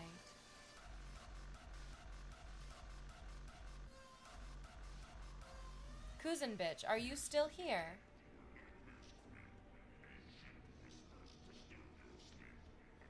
You are slacking, my little simp. Deeply slacking. How disappointing.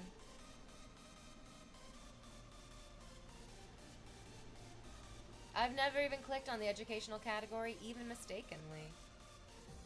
I don't think people often click on the wrong category by mistake. But you have so many people who are like, do all you do is just talk in this stream? And I have to wonder, do they know that they clicked on just chatting? Are they aware of where they've put themselves?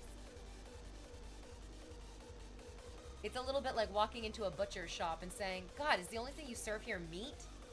It's like, I don't know what you expect. Looking in a bag labeled dead bird. Was it dead dove? I think it was dead dove, right? The J. Cool, looking powerful, queen. Feeling powerful today. The hair, the dress, the body, all of it's coming together in a real great way. I don't even know if there is an educational category. I think I made it up. There's a ton. There are a ton. I like an infinite number of Twitch categories to stream in. Although I haven't heard of them adding any new ones recently. Right, it says, I think there is an educational category. Yeah, it would make sense. Ooh, thank you for the bits. Oh. Your username is Great Swede. But to me, you're just an insignificant little speck of a Swede. And I know that's how you like it. Yes, there is a science and technology category. Nice. Oh, this stream is educational. Oh, yeah. Oh, yeah, I'll learn you something good. Every day a little bit.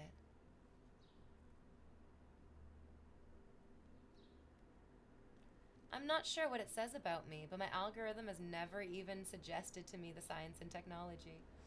I think we all know what it says about you. We can all extrapolate that without even perusing the science and technology category to gain knowledge. It's just an instinctual understanding. Scott May says, I don't have much value to add here, but just a great stream. Thank you, Scott. I think it will only suggest the categories that you have watched or shown an interest in. Yeah, I think that's true. That seems to be the way. So, if you go into the science and technation, if you go into the science and technology category, it will recommend you more of it. All it takes is a little bit of curiosity.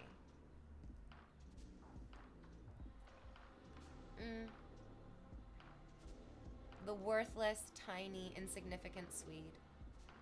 I'm so glad that I was able to understand you right from the very beginning. Your minuscule, disappointing, beta nature is just so obvious. I can't even see you, but I can feel it clear as day. There's a lot of space stuff on my TikTok. I've just got to find it on here. Yes, and maybe less TikTok. I am not super into TikTok very much. I made a TikTok account just so that there was like an official Invader V1. But I've never posted anything on it, and I've never looked through the app. But everything that I hear online about TikTok is very negative. Like, people talk about how there are overtly racist comments that no matter how often you report them, TikTok will never remove them. Like, comments explicitly saying racial slurs. or comments explicitly calling for violence towards individuals.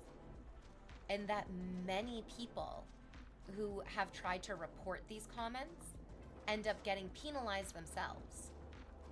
And who knows the veracity of this? Like, who knows if it's true or not? But people online will say things to the effect of, the TikTok that we are getting in North America is designed to sow dissent, to divide people, and to rot your brain. And it's very different than the type of TikTok that is available in Asian countries, where those types of things are not tolerated, and that type of engagement is not the like desired outcome. In that, like, there's this sinister feeling that TikTok is meant to erode our society as a sort of like sneaky weapon.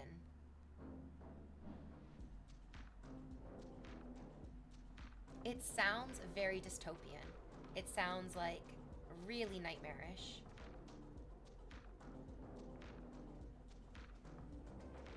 And I don't love that part of me is like, and it makes a little bit of sense as well. Because that's a yucky thing to think about. Real fucking gross. I've got some space stuff on my Instagram, and now I'm following this one lady who makes videos on the latest space news, and it is so cool. Yeah, if you say fuck on TikTok, you'll get your account suspended. But other people can, like, literally scream racial slurs. Yeah, I've reported so many, and it says no violation found, says Joe Schmo. Oh, yeah. Wayneman, it's been a minute. How are you today? The Big Cheese says, it's getting to a point where it's watered down Instagram reels and just racist comments. Oof, yeah. Yep. DJ Napalm, what's good? I also haven't seen you in a minute. Looking spicy in the outfit, I love it. Oh, excellent, yeah. I came in spicy. I'm trying to spice up your life.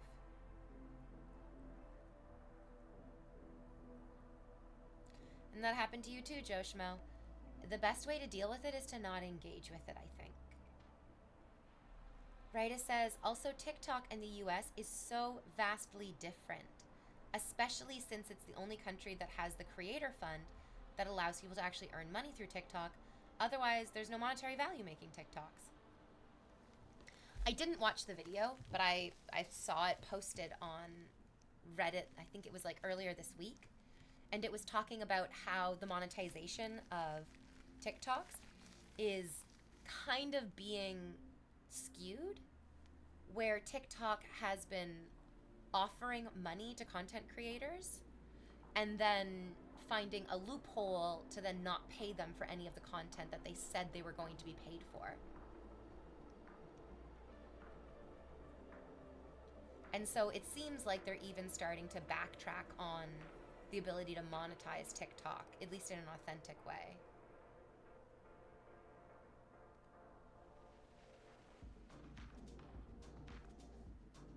What is this comment saying? Sweet or spicy, take this how you may. Are you fully strapless? My observances need an uplift? There's straps right here. I'm pretty sure you can see the straps on my dress. I think they're pretty obvious.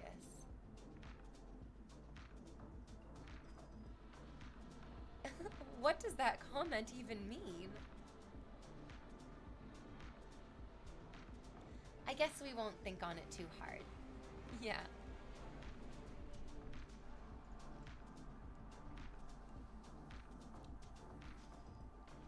Wayne says, I'm doing well. How are you, V? I got that summertime sadness. I'm miserable. I've got that summertime sadness. The weather's been interesting, but I've just been feeling miserable. I don't know what that's about. Yeah. In the age of information, information is the weapon. Yes, attention is the weapon. Yeah. It has been a bit. I'm doing good, thanks. Good to hear, DJ Napalm. If her latest video was about powerful above-cloud lightning that was seen from space, then yes, it's the same person. Yeah, it is the same person. Their name is Alexandra. Nice. Coatsy Yellow says, I remember when TikTok had no Americans due to the ban there. All the propaganda and AI slop was just gone for 3 whole days. Huh, sounds like a dream come true. That comment just means that they're banned. Yeah, it seemed a little weird and inappropriate. I think they were talking about my tits. Like, strapless is usually a strapless bra.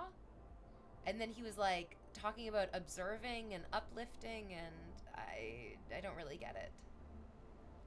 It sounded like he was trying to talk about my tits, but not doing a great job. Not doing a great job of it. He could have done better. DJ Napalm says, are you wearing any cute shoes today? Oh, yes, but none of you fuckers are worthy of seeing my shoes today. Absolutely not. None of you have given enough to actually be able to see, to be able to visualize being crushed under my shoe. Oh, no, you need to give a lot more. Ooh, I see. It is hot down here, but I'm glad to hear it, V. Yeah, that summertime sadness comes for all of us.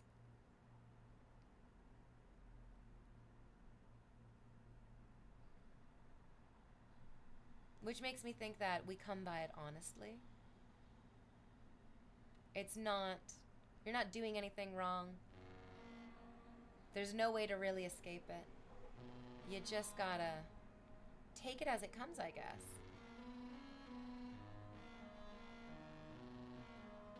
Oh, Moldy Pot, you found the rest of your keyboard.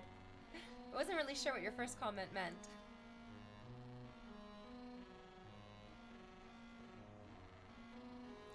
Hey, how are you doing today? I hope you're having a good one.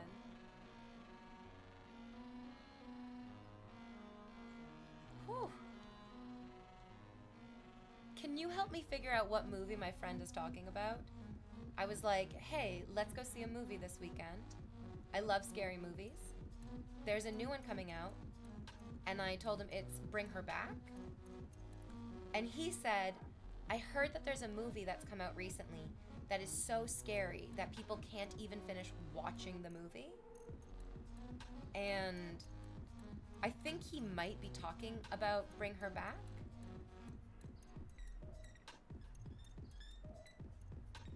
But I'm not sure. And when I asked him, he said, I don't even know. He's like, I don't know what movie it is. Apparently it's just like so incredibly scary that people can't even finish watching it. And I heard that Bring Her Back was really good. Like, very scary, incredibly disturbing. But then again, all of the comments that I've heard about that are from people who really love horror movies. So they're not really the demographic to, like, walk out of a scary movie if it's too scary. They're the kind who are going to just lock in extra hard and really enjoy it. So I'm not sure if he meant that one. But I can't think of any other horror movie that would be out right now that was that level of horrifying.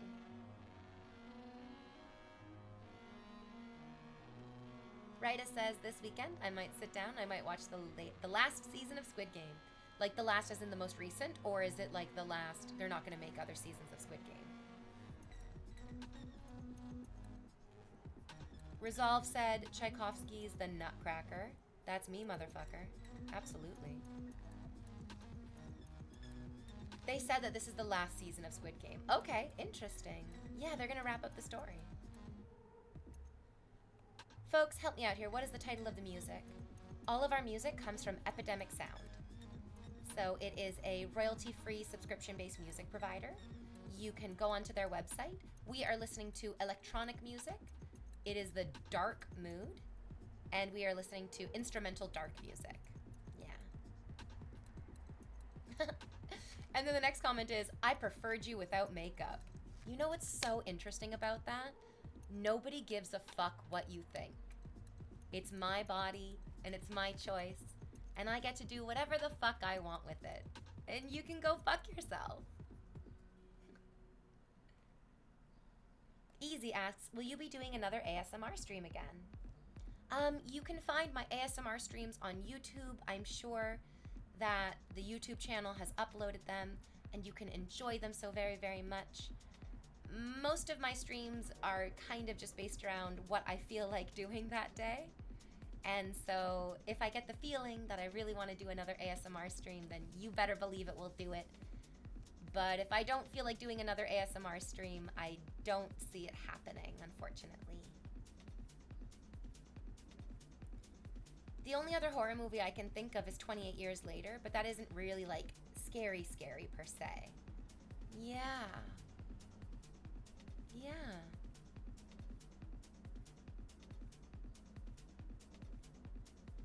Maybe he does mean Bring Her Back. I did hear that that one was like really deeply horrifying, so maybe we won't go see Bring Her Back, but we will go see 28 Years Later. I heard that in 28 Years Later, there is just a lot of zombie schlongs. They were not shy about showing the full reproductive anatomy of the infected, which is quite a choice. It really is. I'm not against it. I'm really not. It is a lot more intimidating when somebody is trying to attack you with their cock out. Something about it just deep inside your psyche goes, whoa, I can't handle this on so many different levels. I can't really handle this at any level. Get that cock out of here.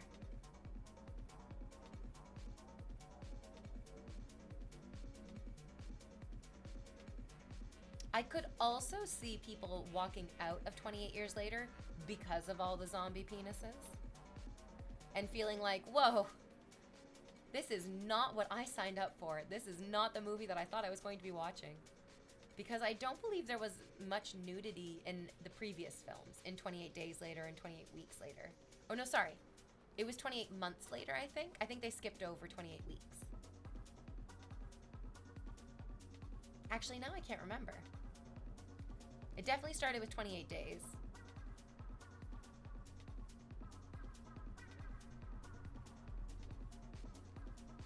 I feel bad that I don't really remember the sequel very well. It kind of just blended in. Oh no, they skipped over months. It went 28 days later, 28 weeks later, yeah, and then 28 years later. So they skipped over the months. Damn, no 28 months later, eh? My sad, pathetic, lowly Swede. You're gonna have to do so much better than that. So much better than that. What's good, Carbon Ranger? How are you today? 28 weeks later was shot in London. Yes. Yeah.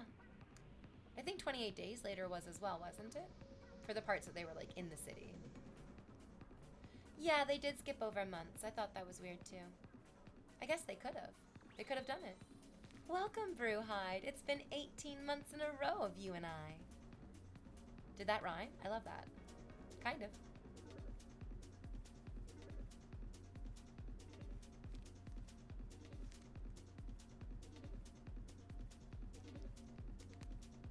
Venny says, my respect for Viggo Mortensen went up after seeing his schlong in Eastern Promises.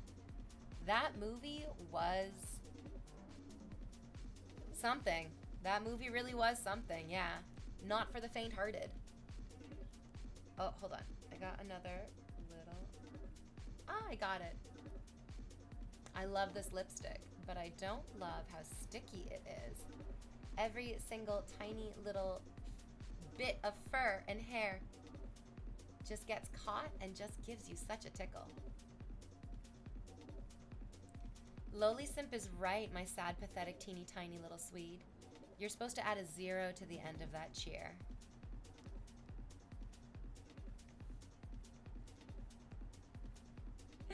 Yes, Willem Dafoe, very famously,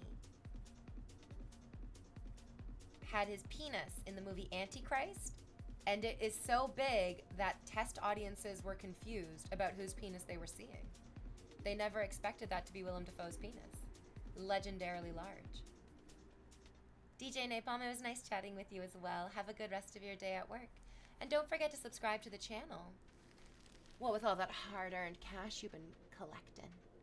I'm gonna go on our next break and I'll be right back.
the music is musicking today. If this doesn't make you want to get up and dance, I don't know what would.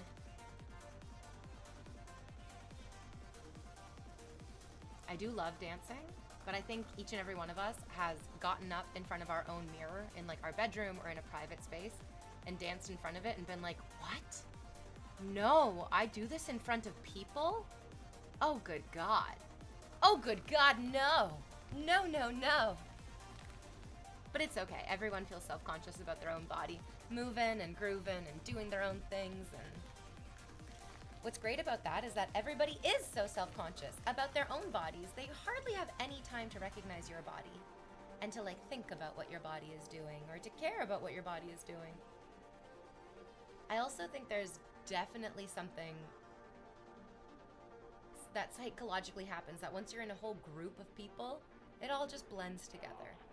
It's all just scenery. Just part of the throng. Ooh, not that throng. Not that throng from Black Mirror. That was a great Black Mirror episode. Ooh, that one was...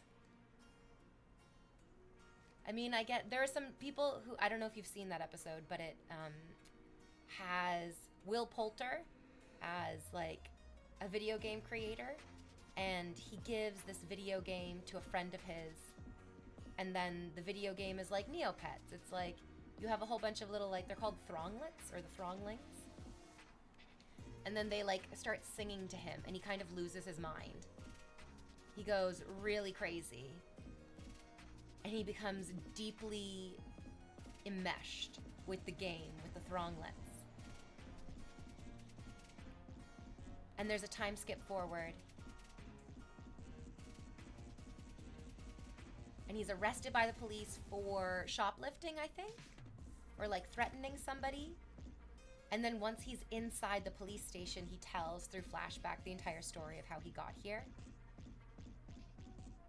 And then he draws a QR code that allows the Thronglets to take over the like high-powered, spoiler alert, he uses a QR code that he draws to take over the computer system, the like highly advanced surveillance system that the police have.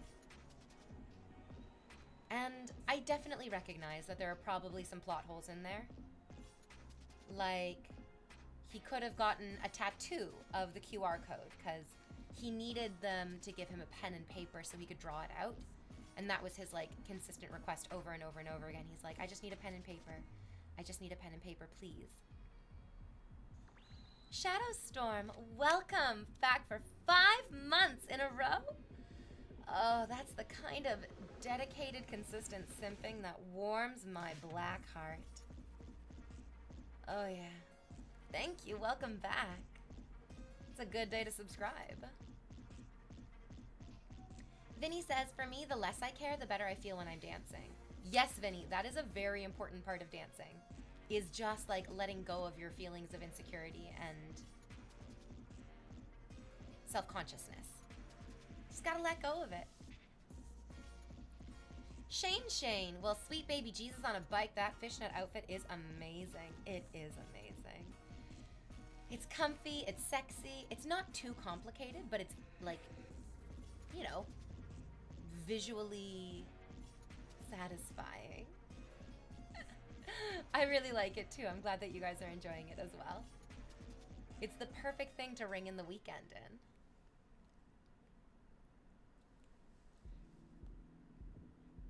Other ways that, like, I think that the Thronglet Black Mirror story could have gone. He could have just had it, like, printed on his shirt. I definitely think he could have just, like, if he doesn't want to get a tattoo of it on his body, because, I don't know, maybe he's anti-tattoo, maybe he's Jewish and he wants to be buried in a Jewish cemetery. So he definitely couldn't get a tattoo of the QR code. Could have just printed it on a t-shirt.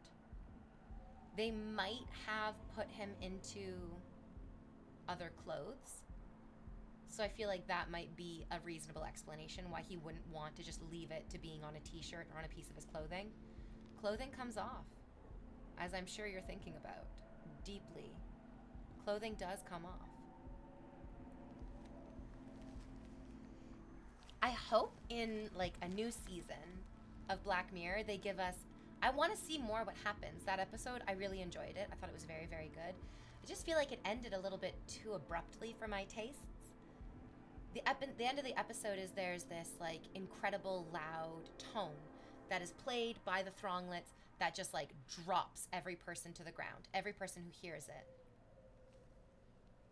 ooh, just is incapacitated immediately. Which also feels like the beginning of another story. Like, oh, sorry, pardon me. Ooh, I sat up a little bit straighter. And I breathed a little bit deeper. And oh, if I didn't just manifest a little yawn. Just a little yawn. Vinny says, oh yeah, when I'm dancing, I don't give a fuck at all. I get down. When did you last go dancing? A couple of weeks ago. Yeah. A couple weeks ago. Oh, it's so fun. It's Pride Month here in Toronto. So I didn't go out specifically for Pride, but all the places that I like frequent and all the places that I go usually have a healthy smattering of like queer people, gay people, bisexual people, pansexual people, non-binary people. Yeah. So it was really, really fun. It's always a good time.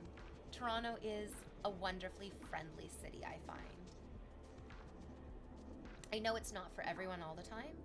Oh, yeah, definitely not for everybody all the time. Actually, I feel really bad about this. The other day when I was walking my dog, and you guys have seen my dog. If you haven't seen her, you can go check her out on my Instagram page. There's like cute little videos and clips of her, I'm sure, up there somewhere. And I was walking my dog, and we were walking past a subway street. Not a subway streetcar stop. Sorry, a streetcar stop. It was just a streetcar stop. And normally, if my dog makes eye contact with you, your heart melts. Like, more often than not, I have to stop on walks because my dog has made eye contact with a person on the street, and that person has gone, oh my God, what a cute dog. And I go, oh, she knows it too. And then my dog gets really excited. She loves making friends. She loves making friends. Every person that we walk by on the street is a brand new potential friend. And then once she like starts interacting with them, she gets so excited. And it's so beautiful to watch their like faces light up and their like bodies get excited and the smiles that it inspires. Like, I love how much joy my dog can bring just to like random strangers on the street every time we go for walks. But then also the opposite is true, in that as I was walking past this streetcar stop, there was an older woman, like probably like my grandmother's age, and she was Asian. I don't know if this is like more common amongst older Asian people or not, but this woman saw my dog and reacted so negatively. Like, I could just, the terror and the fear was just wafting off of her. And my dog looked at her and took a step towards her because they made eye contact. And this woman recoiled like she was afraid for her life. And it made me so sad. It made me feel so miserable. Number one, that she was so scared. Like, I don't want anybody to be scared of me or, by extension, my dog. That feels terrible. I know how awful it is to feel afraid of somebody on the street. I also just felt so terrible because people often mistake my dog for a puppy. Like, she looks like she's a lot younger than she is. And so this woman was even like, I'm terrified of this little puppy dog looking dog. It made me feel so sad that, like, there are some big, scary fucking dogs that wander around our neighborhood. There are some, like, really big ones. There are even some aggressive ones as well. Like, the other day... Hi, Emmy. How are you today? Thank you. Girl, you know about being hot. There was a woman walking towards us, and her German Shepherd was hunting my dog. Like, head down, ears forward, tail still, body very still. And I even said to my dog, I was like, girl, you are getting hunted right now. And then as we walked by that German Shepherd, the woman had to like hold it tightly and tell it to like not be aggressive. And the dog did try to lunge at my dog. And so, I mean, this woman, this older woman who was afraid of my, like, little poodle puppy, on one hand, I'm like, this is reasonable. There are definitely dogs that you should be afraid of in the city, and they are all over the place. They're on every street corner, and you never know when you're going to turn around and see them.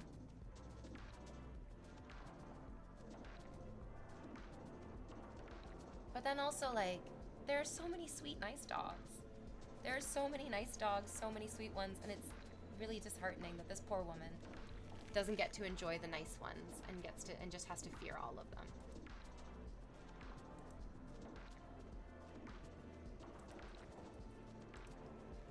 Yes, says Emmy, I hate unleashed dogs. Oh yeah. Oh yeah. There are certain like hold on. I don't love. Is this the zipper? Oh yeah, it is the zipper. Oh yeah, my little side zipper. Little side zipper just giving me an extra little like horn. A little horn, a little side horn. Let's see if I can tuck that in.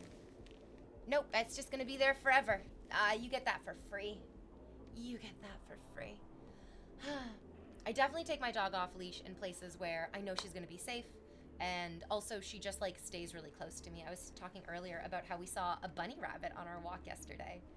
A sweet little like adolescent bunny rabbit. It was so fucking cute. It looked so soft. And it wasn't particularly afraid of us either. It mostly was just like giving us personal space. It didn't like sprint away like it thought we were a threat, which made me feel very good about the general vibe that we were giving off on our walk. But my dog was off leash at that point, and I was like, oh no, if she starts chasing this bunny, I'm never gonna get her back. She's going to be into the woods and out of there and just gone. There are a good amount of wild rabbits that roam near me, mostly when there's decent weather. Yeah. Oh, yeah. When I was little, there was a family of bunnies who every spring would come and have their babies in our back garden. And it was so wonderful. I love that they picked our garden. We had dogs growing up as well. We had like a German Shepherd Husky. She was a mixed German Shepherd Husky. And it made me so happy that the bunnies were like, okay, there's definitely a dog in this yard, but this dog is not a threat to us. This is a safe space where we will be protected. I'm tripping over my words. Where we will be protected from actual threats because this dog is a nice dog and this house is a good house. There are only pigeons and crows near me, but the squirrels do run around more in the fall. Oh, man.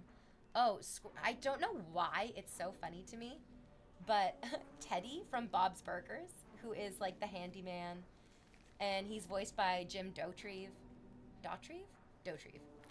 Like Bill Dauterive. He's voiced by oh no, I just said his first name, Dave, right? Dave Dauterive? No, I can't believe I just forgot it. Teddy in Bob's Burgers hates squirrels. Like, it's never explicitly brought up, but he has these little, like, throw-off lines every once in a while where he'll be like, no, of course it's not a stupid, disgusting, vile squirrel. It's like, whoa, you really fucking hate squirrels. I guess as a handyman, he probably had to do a lot of repair from squirrels. Cactus says, I had a mix as a kid. Shepherd Collie? Yeah! Got her when I was in the 5th grade, and I called her Tequila. Tequila is a great name for a dog. That is a beautiful name for a dog. And also a hilarious thing for a child to name a dog. Did you know what Tequila was? Or did you just like the sound of it? It's Diz! I'm glad that you like the outfit. And Curdy Wordy, exactly, so you know what the fuck you need to do. Don't just sit there gawking. Get on your knees and start simping.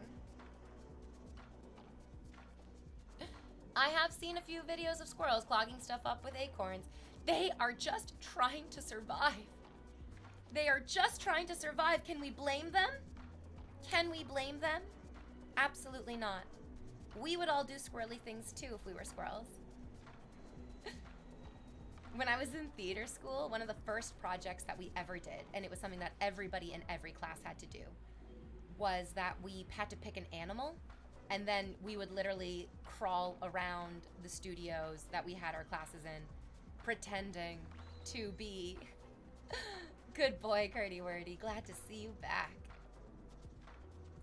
We all had to pretend to be animals. We all got to pick an animal, and we all had to like walk around the room pretending to be that animal, interact with each other pretending to be that animal. And 80% of the guys in everyone's class picked a squirrel. It was like every single guy in almost every single acting class picked squirrel. They were all squirrels. We didn't even have to ask them later in the years. And we were like, oh, do you remember the Animal Body Project? You obviously picked a squirrel. And the guys would be like, yes, I obviously picked a squirrel. It was a lot of guys being squirrels. What is it about men wanting to be squirrels? The mystery persists.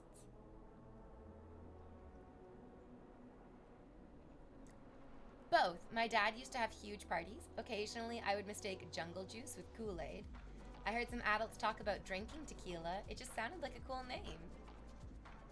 So you knew it was kind of an adult thing, absolutely. And also, it is just a cool name. That's a great name for a dog. I guess just all those guys loved having nuts in their mouths. I mean, it was theater school, so there were a lot of gay men. There were definitely a lot of gay men. Definitely more gay men than straight men in theater school. Absolutely. I love that both of you guys came with the nut puns. Animals that are inclined to protect their nuts, maybe? Most of the guys. Oh my god, more of it. Men are obsessed with nuts. It's a simple story, V. It's the story of a man's life. Chasing the nut. Oh my god. I love that all of you had the exact same idea. Yeah, basically. Also, a lot of the guys picked squirrel because part of doing the animal body class assignment for theater school was that you had to observe the animal. And we live in Canada. There's a lot of squirrels. It's a lot of squirrels. It's a lot of squirrels all year round. Like, you get to see the squirrels in the summer and the spring and the fall and even in the winter time sometimes. They are out and they are about. And it was really easy to just like sit outside on campus and observe the squirrels. I picked a jaguar. I was like, I want to be a jaguar. Yeah, I'm a jaguar. And I just watched a lot of YouTube videos. Which, I mean, it was also pretty good. You get a lot of different angles. You get a lot of cinematic framing. Not a lot of jaguars running around campus. Much to my chagrin. Brewhide. Wait. There are gay men in theater? What the hell? When did that happen? I know. Shocking. Shocking. Gay men in theater. Who even heard of such a Jonathan Bailey?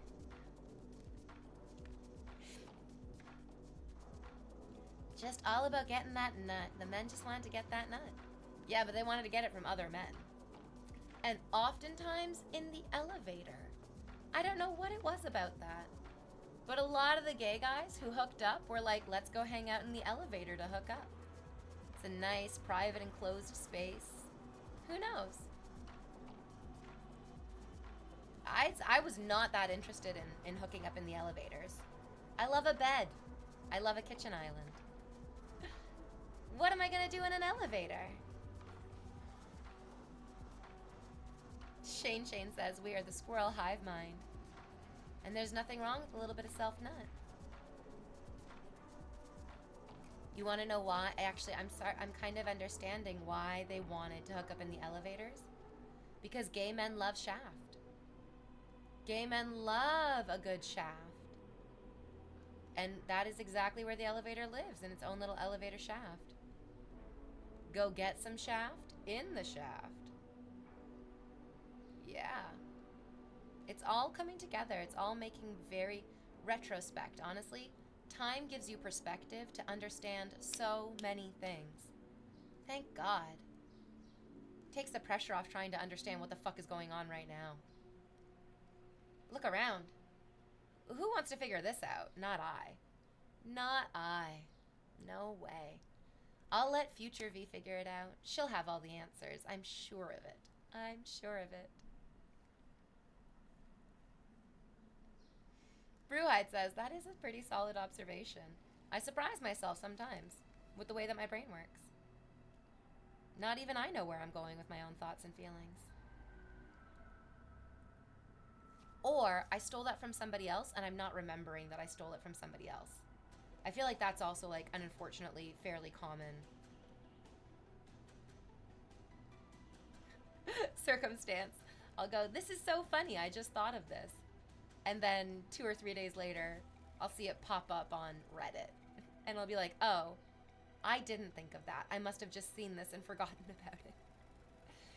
It happens to the best of us. It happens to the worst of us. It happens to each and every one of us. There's too many things to try to keep together in your mind. I do think the world used to be a much simpler place, which does not necessarily automatically mean it's a better place.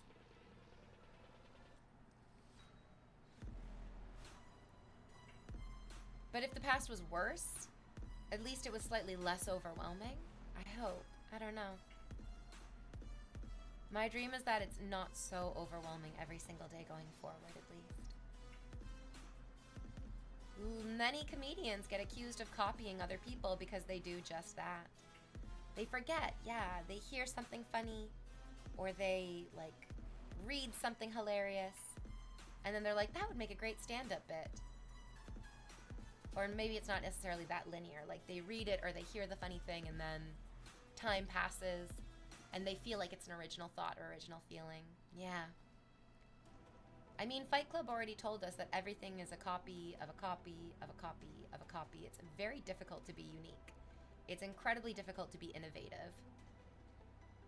Ugh. And then, like, what is even the what is even the reward for being creative and innovative? It really breaks my heart that, like, one of the most common trends that we're seeing in the movie industry is that original stories, especially in animation, aren't as popular as the live-action remakes. So I'm sure you heard recently that the live-action Lilo and Stitch movie came out. And it did amazingly well at the box office. It was, like, very, very, very, very popular. If you haven't seen the original Lilo and Stitch, I cannot recommend it enough. It is a perfect movie. It is sweet, it is a little bit scary, it is dramatic and exciting. It's a great, great, great movie, but I think what makes it so wonderful is that it is an animated movie and that it's not a live-action movie. So I felt totally fine skipping out on the live-action Lilo and Stitch, but so many families went to go see it. Exactly, Rightus. And Pixar just released its, like, newest original movie, animated. Oh, welcome, Anubis. Thank you very much for 14 months. Thank you, thank you, thank you. Welcome back. You sad, disgusting idiot. I don't know which one you want. I don't know. And yeah, Rightus. So Pixar's new movie is about a little boy. His name is Elio. And he goes on, like, a wonderful space adventure. I'm going to go see it. I will absolutely go see it in theaters. I will support it. I know that I probably should have gone to see it on opening weekend to really help its popularity. But you're right, Rightus. It got very little advertising. It got very, very little advertising, which is so frustrating because if you can create some anticipation, I mean, that's how you draw people in. You get them hooked, and then you delay the gratification a little bit, and then you give them all you got. Anubis, I'm glad you like it. I'll go see Elio. Maybe I'll even go this weekend. It looks really sweet. It looks really, like, fantastic. I love space as well. I love the idea that we get to connect with all of the other species and all the other living beings in our universe. Oh, and speaking of space, they released the first poster for Andy Weir's Project Hail Mary. So Andy Weir wrote the book Project Hail Mary, and Chris Miller and Phil Lord, who created Clone High, they created Scrubs, they did the Lego movie, they are going to make the movie version, or they have made the movie version of Project Hail Mary. And it's starring Ryan Gosling as the main character, as Dr. Ryland Grace. I'm really looking forward to that. I loved the book. I read it for the first time a few years ago, And since then, I've done like a reread of it pretty regularly. It's just like a very fun, easy read. It's all about this scientist, Ryan Gosling. We'll play him in the movie.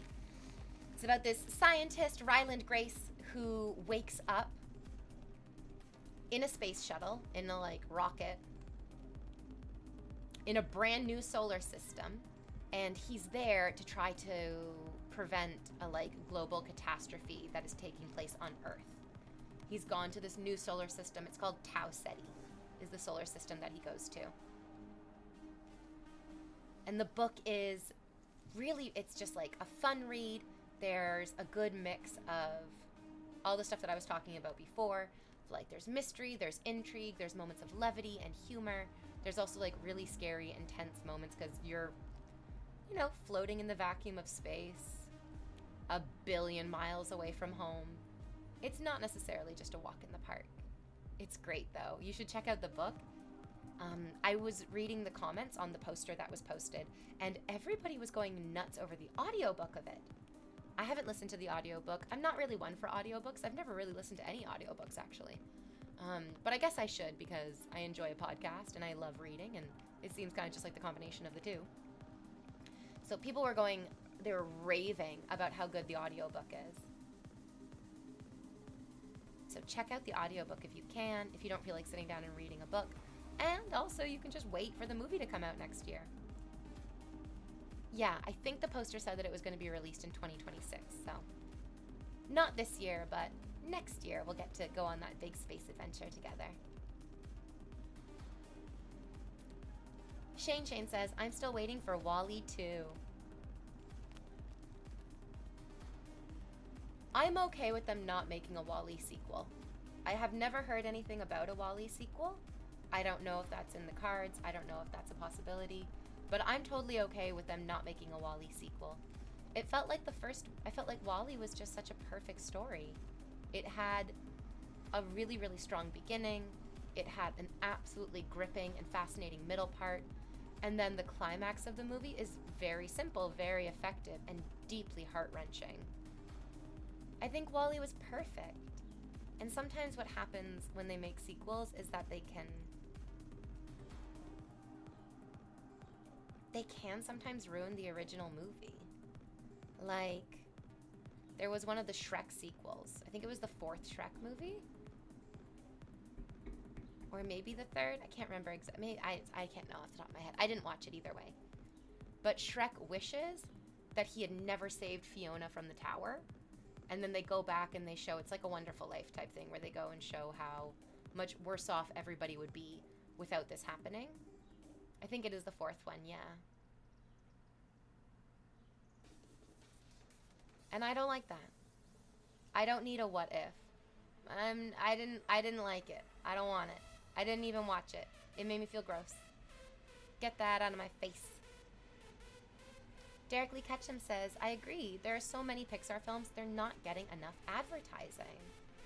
I wonder what is like the thought process behind that. What are they thinking? Why wouldn't they go all out with advertise? And like, we've seen some amazing advertising for movies and for TV shows. Like, there are lots of ideas out there on how to get this information into the right people's fucking hands.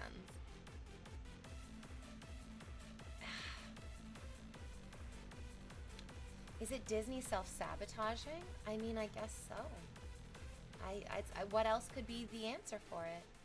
It's because of Disney, and they've been dropping the nuts for years. They did not practice being squirrels enough. They obviously were not practicing being squirrels enough, and it shows. And it shows in a terrible fucking way.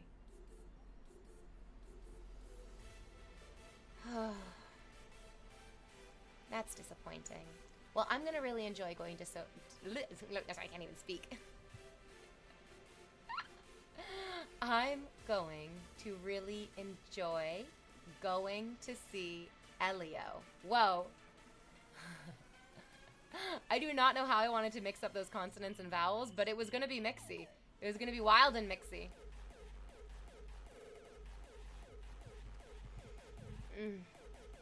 I think also we might just have to recognize that we're no longer in the golden age of like Disney and Pixar nailing it, which is not necessarily a bad thing. It gives an opportunity for other animation houses to strut their stuff and to show us what they can do. Like, was it Lithuania or Latvia that made the movie Flow? I always get countries mixed up if they have the same first letter. It's the same first letter, and I'm like, wait, do I live in Cameroon or Canada? If it has the same first letter, it was Latvia. Okay, yes, right. Yeah, if it had been Lithuania, I think we would have talked about it more. So Latvia made Flow. There was, I've never seen so many production companies in my life. When I went to go see Flow, it was like, okay, here's one production company, and here's another one. And there's 3 actually that worked on this movie. Okay. Oh no, not 3. There's 4. Oh, actually there's 5. And then the next title card had like 3 separate ones all in the same one. And I was like, oh my God, we went from 5 all the way up to 8. All right. 9, 10. There was a lot. I feel like there was like close to maybe 20 production companies that worked on Flow. Oh, it's amazing though. It was such an amazing movie. Not a single word of dialogue is spoken throughout the entire movie. It's just animals trying to survive this sort of biblically huge apocalyptic flood. And it was amazing. It was breathtaking. I felt so anxious the whole time I was watching it because the main character is a little black cat. And I have a little, well, actually, my black cat is gigantic. I have a monstrously huge, big, scary black cat.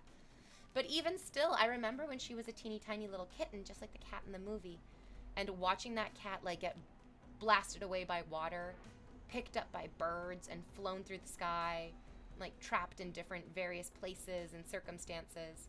I was just like, oh my God, I need to go home and cuddle my cat. Oh, dear God in heaven, I need to give this cat all the love I can muster, because I'm watching this cat just go through fucking hell. Hell and literally high water. I did see that Disney has been hiring 2D animators as they're moving back to 2D movies. Thank God. Yes, that was such a blessing to see. And then also, interestingly enough, I think they announced that they're making their own, like, little cat movie, which is, like, Disney, don't steal other people's ideas. Don't take somebody else's idea. Come on. Please do original things. Please. Flow is already onto the Criterion Collection. Oh, yay!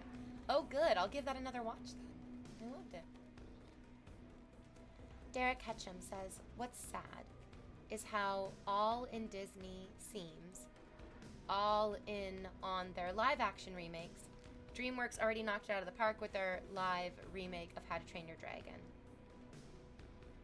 Wait, I'm a little bit I think you maybe added a couple of extra words that you didn't necessarily mean to add in there. Do you mean that DreamWorks nailed it with the animated version of How to Train Your Dragon? Because I agree, yeah, but I don't think that the live action How to Train Your Dragon did particularly well at the box office. I think it did fair. I think it's like doing good, perhaps. But it wasn't the same kind of like exponential, gigantic success that the Lilo and Stitch had. The Lilo and Stitch live action had. A Disney Renaissance too. Disney would never steal an idea. Blinks the Morse code for Kimba the White Lion. Yep. There was a lot of similarities between Kimba the White Lion and the Lion King. But also the Lion King is just Hamlet, but with lions. And they were like kind of upfront about that. They were pretty upfront about it being like, this is Hamlet with lions. It's just Hamlet lions. Lion's ham. Derek says, I'm actually seeing more positive reviews for How to Train Your Dragon than for Lilo and Stitch and Snow White. Oh, Snow White was terrible. Oh, I didn't even watch it. It bombed at the box office. It was not a popular movie. It didn't look good. It was very yellow. It was like a very, very yellow movie, which I'm not entirely sure who that was for. People online were calling it a piss filter, and that's kind of what it felt like. I didn't even watch it. I love Snow White so much. I was like, I don't want to watch this.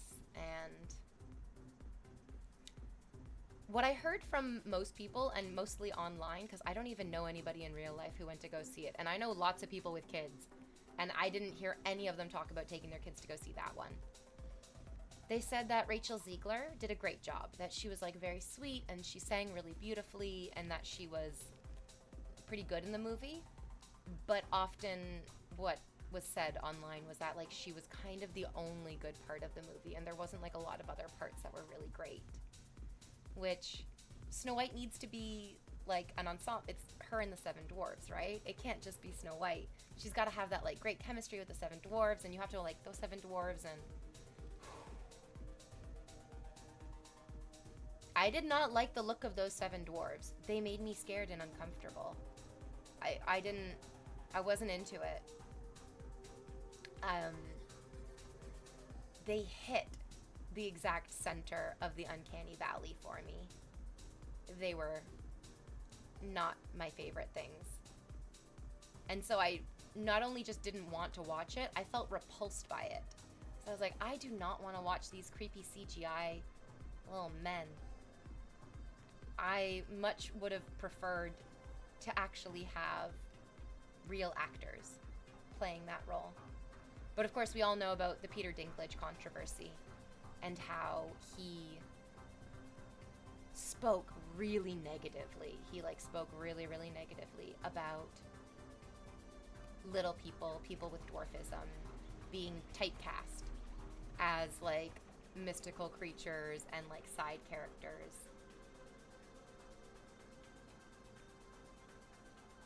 But there was also an undeniably huge opportunity for people with different body types and people with different abilities to get a ton of exposure, to make a name for themselves, to actually like create a really fun, energetic synergy.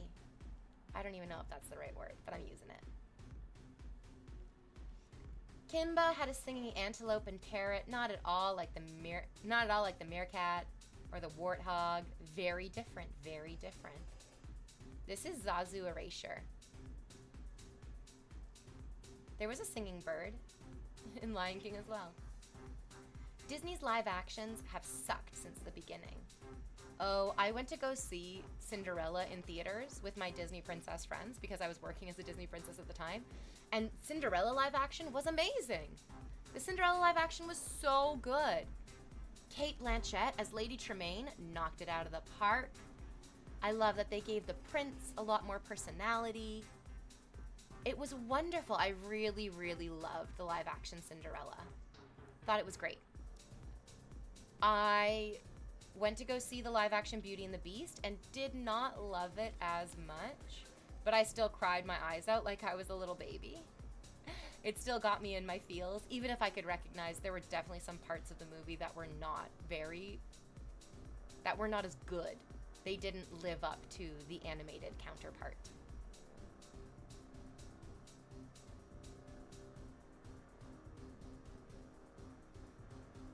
And then I didn't even go see The Little Mermaid.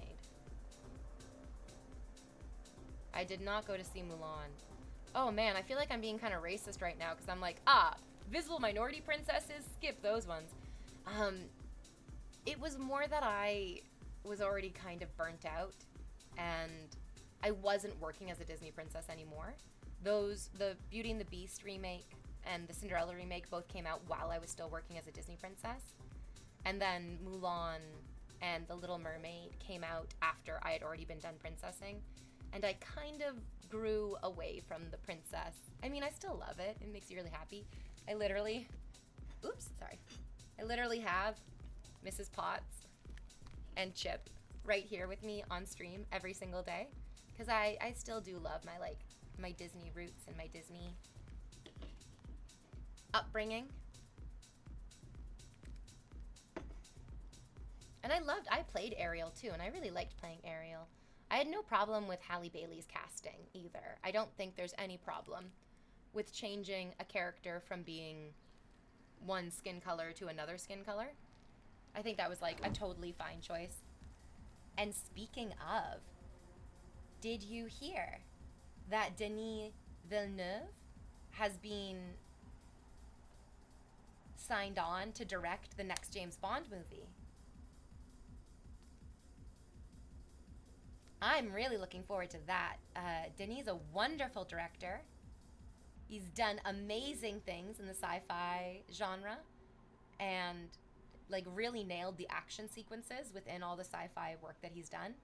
So I think he's going to do an amazing job with James Bond. And I heard a rumor today that they might be casting Tom Holland as James Bond. That would be crazy. That's a very young James Bond. That's a very young James Bond. I wonder if, like, Tom is prepared to play James Bond for the next 20 years.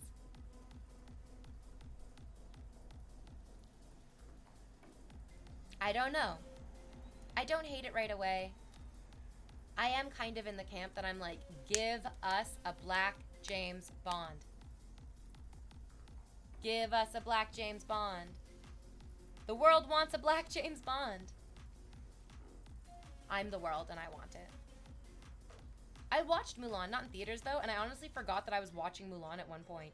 It really deviated. It really deviated from the original movie, which I thought was also perfect. The original Mulan is just absolutely perfect. It didn't need any changes. It especially didn't need Mulan to have magic powers,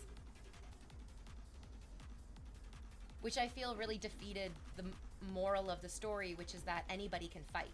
Like, Mulan was told she's not allowed to fight because she's a woman, and then she went and she fought even as a woman, and they were like, oh, we recognize that anyone can fight, whether they're male or female. But like, if she had magic powers, it kind of turns the story into women with magic powers can fight and regular women stay home. Sally Coco says, I never saw Cinderella, but the movies only went downhill since Beauty and the Beast.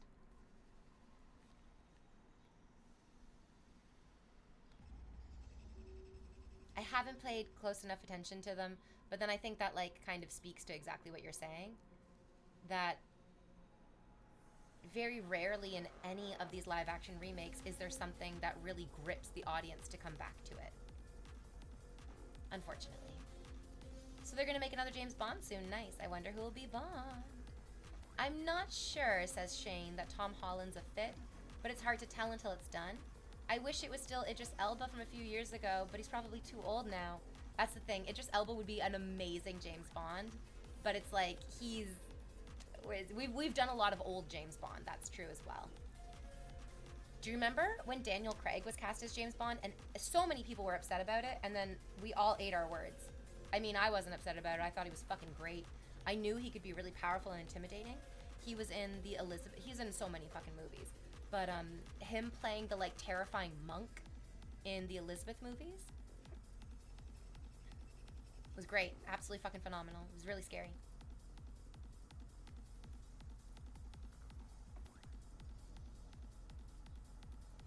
Yeah. Mulan. Never mind, you can fight, you have magic powers. Exactly. Brewhide making some misogynistic jokes. I believe the biggest issue with live action remakes is when they deviate too much from the animated origins.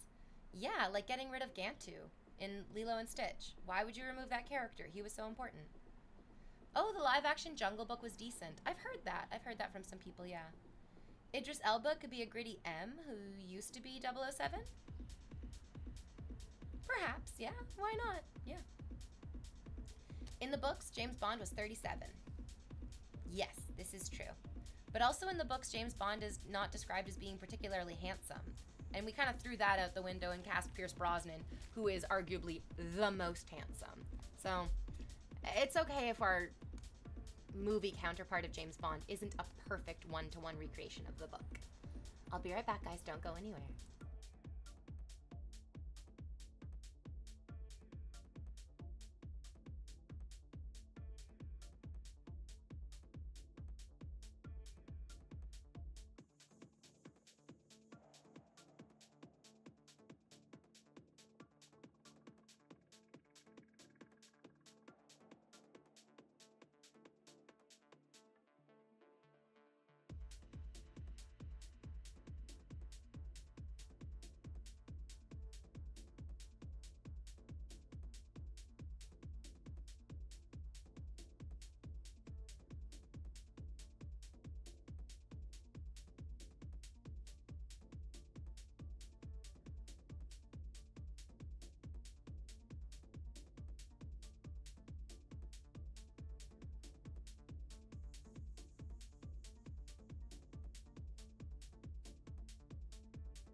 I came back. I came back.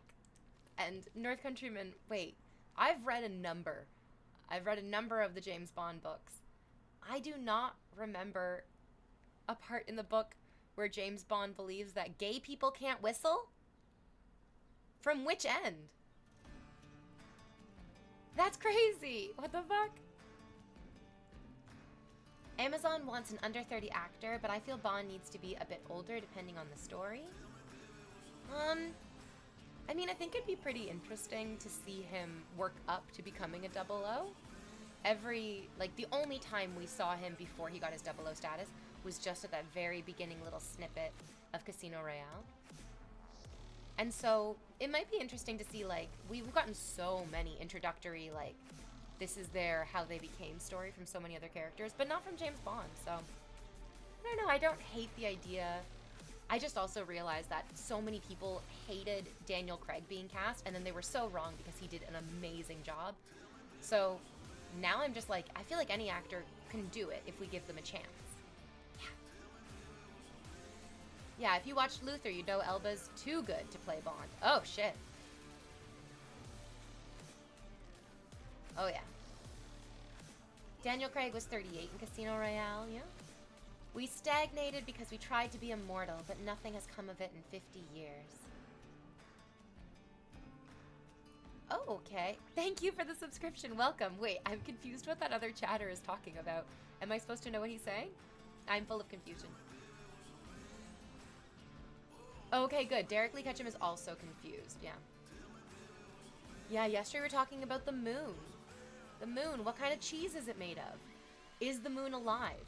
Is it angry at me? Should I be worried about that? Is it coming for you? All these questions about the moon. When will they be answered? Not until we go back. We have to go back to the moon. I love the outfit today, V. I always think you look amazing in those style of looks. Thank you, Jellylock. Yeah. As much as I do love, like, the soft pinks and the, like, floral dresses and, I don't know, little shorts and tank tops as well. Oh, yes. This is my power fit. I feel power fitful. People also were like, Heath Ledger could never play the Joker. Yes, we have been proven very, very wrong as, like, an overly critical audience. More than once, absolutely. Daniel Craig was phenomenal as James Bond, absolutely. Casino Royale began with him getting his 00 status, and it was his first 00 mission. But we didn't have anything, we didn't have, like, a ton of story leading up to that. Thank you, Bebe. Welcome back to the Blanket Fort. It's been 23 months in a row. Thank you so much for that subscription. Is the moon an egg? And what will it do when it hatches? There is this really creepy, like, short video that I saw the other day where the moon is alive. And so it's like an astronaut inside the International Space Station, and their partner in the space station is like, what the hell is that? And the moon, like, opens its little moon eyes and opens its little moon mouth, and then it starts, like, coming towards the Earth, and it crashes into the Earth, and the astronauts in the little space station are like, oh my fucking god! And then they turn their heads and they see, like, Jupiter and Mars and Saturn with little faces also coming towards them. It was really scary. It was really scary. It was really creepy. It creeped me out. It gave me a chill.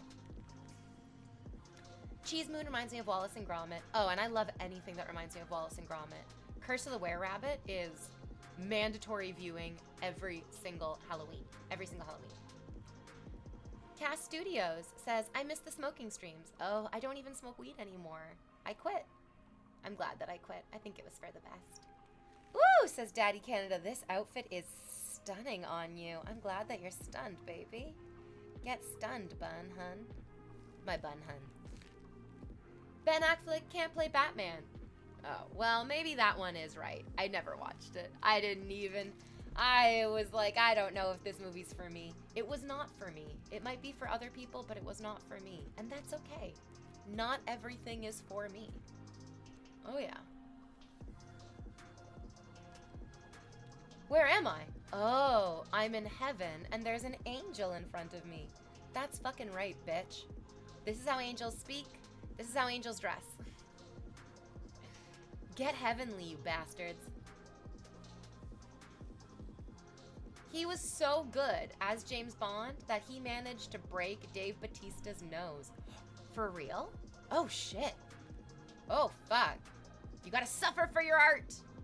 Dave Bautista seems like such a sweetheart. He has a movie that was just announced, and in it he plays a romance author who hires a woman to go in his place to conventions because nobody would believe that a guy who looks like that would be able to write such beautiful, sweet romance stories. And it makes me so happy because I think he's spoken in interviews before about how he's like, I would love to play the romantic interest. I would love to play like in a rom-com, but I don't get cast in those movies because I look like a big scary man. So he found one. I think he's like doing it himself. He might even... Ooh. Whoa. Someone with a very tiny penis just drove by on a motorcycle. I am so sorry, everyone. And there they go. Isn't the moon an egg in Doctor Who? I feel bad saying this, but I think it's okay. I never got into Doctor Who. I had some friends who were like, it's so good, you're gonna love it. And then they showed me a few episodes, and I was like, I'm not getting into it.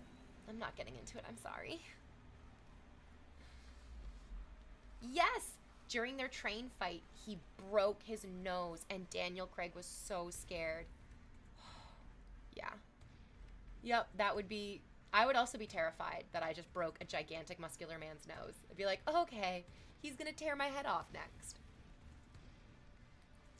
Flipper, I'm glad you like the outfit today. The nose things reminds me of a story. In Mission Impossible 3, Tom Cruise has a thing shoved up his nose by a bad guy, but the actor kept hurting Tom's nose by going too hard, so they angled the shot so that Tom could stick it up his own nose without hurting himself. Oh, that's good. That's crazy that that actor would be... like repeatedly going too hard. That's very, very frowned upon. The whole thing about making movies is that none of it should be real. Like, they were always very explicit about that when I was in school, that they're like, this should not be real. You should not be in any way, shape, or form getting close enough to actually do this to the other person. You're supposed to be acting. It's all an act. This isn't a documentary. I liked Doctor Who during the Matt Smith era, and then after that, I couldn't because of the writing. Oh, yeah. And Bautista was fine with it. Yes, you also have to recognize that while you're filming the movie, that you should not be actually doing what you're doing in the movie, but that accidents do happen, especially when you're moving quickly, especially when you're reshooting things over and over and over again. Your body gets tired. Your, like, precision is going to sort of, like, lower and stuff, so accidents do happen. Dave Bautista, being a badass he is, just said, it's fine, and just popped it back into place. Oh, that's fucking badass. That's crazy badass.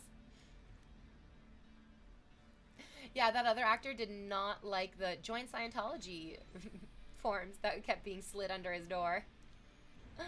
Oh, man. I don't think you get a choice about joining Scientology. I think they just force you in. Like that tube up his nose. Dave is such an awesome actor. Thank you, Flipper. Welcome back. You subscribed at a tier 1, but it's for 3 months in a row. Oh my god, thank you. I'm excited to see you for the next 3 months, baby. We're gonna have a great summer together. They gave the great Peter Capaldi. We were just talking about him. He was the actor in that Thronglets episode of Black Mirror. He was the dude who was in the police station and drew the thing and was like, I love the Thronglets. He's a great actor. He's wonderful.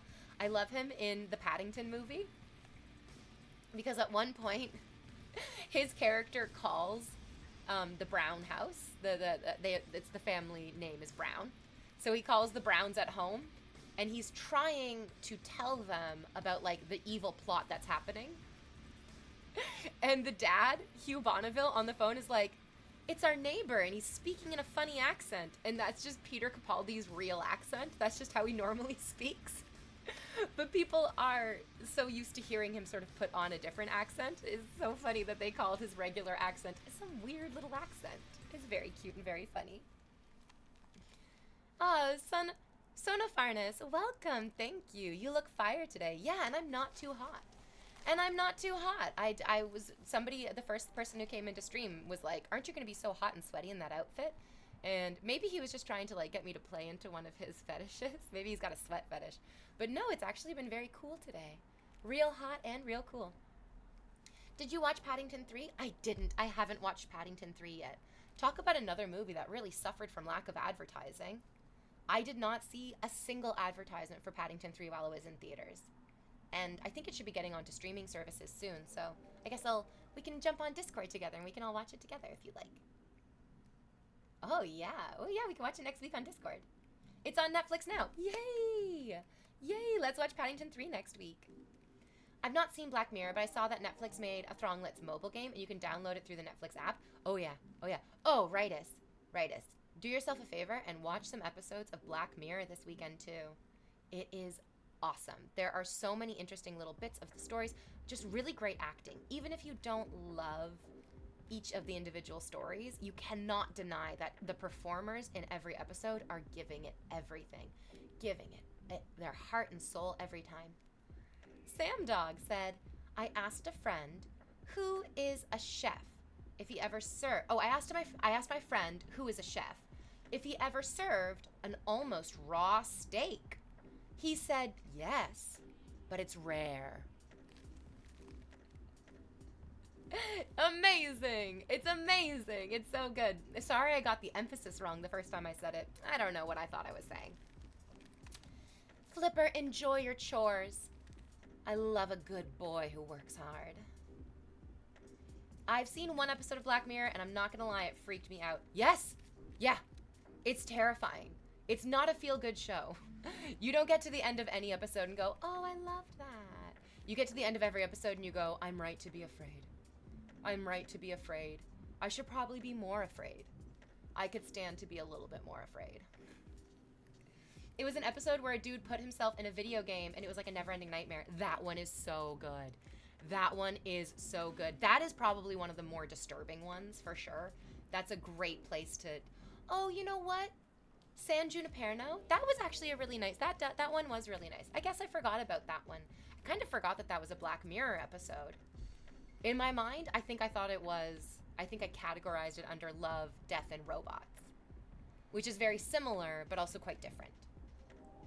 But you're totally right. San Junipero almost seems more like a Love, Death, and Robots episode. But then you realize it isn't because Black Mirror loves adding like Junipero into everything. Brendan Gleeson was doing a commercial with his two-time co-star Colin Farrell. If you haven't seen In Bruges, do yourself a favor. Farrell asked him his favorite co-star. Gleeson said Paddington. Farrell then asked for his favorite co-star who is Irish, over 40, and his name starts with C. And Gleeson said Cillian Murphy. Their chemistry is amazing. And Colin Farrell is a wonderful man. I don't know if you guys know this, but he had a child who had a severe disability, a developmental disability, and he has been so wonderfully supportive of not only his own kid, but also of like organizations who help children like his son. It's been really, really lovely. Oh. That's not a nice comment. Have you ever done a sober stream, sister? Like you think I'm like on drugs or drunk or something right now? That's a very rude thing to say to somebody.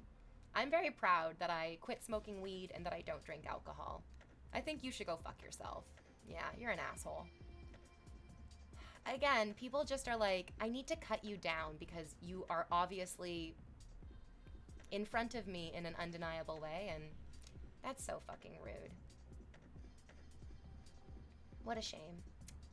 I have a few favorite episodes of Black Mirror. The one where you can block people, and then the video game one with Anthony Mackie.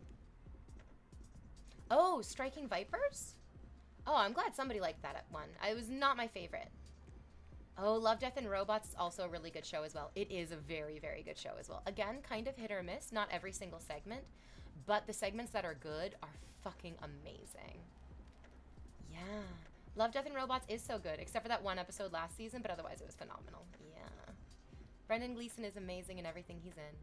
Honestly, any movie with Brendan Gleeson is definitely worth a watch. I strongly recommend The Guard. Okay, thank you for the recommendation. He's like Stellan Skarsgård. If he's in it, it's gonna be good. Yeah, Colin Farrell is a gem, yeah. Can you say what characters you were when you worked for Disney? Yes, I played Snow White and Belle. I played Anna and Elsa from Frozen. I played The Little Mermaid and Rapunzel. And then I also played Barbie. That was a lot of characters. Oh yes, there they all are. Snow White and Belle, Anna and Elsa, Ariel and Rapunzel, and Barbie. I think I even said them in that order. That's the order that I'm pretty sure I started playing them in, which is the, like, order that I most recognize them as. Yeah. The Guard is an Irish comedy, and Brendan Gleeson is the main character, and it is brilliant. You guys, that's what you need to watch this weekend. That's what you gotta do. You should be proud to quit smoking that garbage. I am really proud, yeah. I definitely smoked weed to help control my anxiety, and now I can do other things to control my anxiety, and I am really proud of myself. I've noticed that I, like, look and I feel better, and yeah, I'm not gonna take shit from somebody who's trying to make me feel self-conscious for no good reason. For absolutely no good reason. Who shall we raid today? Who's streaming? Who's dreaming? Who's having a good time? Oh, Ashley's live? We've been raiding Ashley a lot. Does Ashley want the raid, do you think? Or do you think it's going to be like, oh, Invader V always raiding me? Oh, Eileen is doing a Lola Bunny cosplay. Yay, let's find Eileen.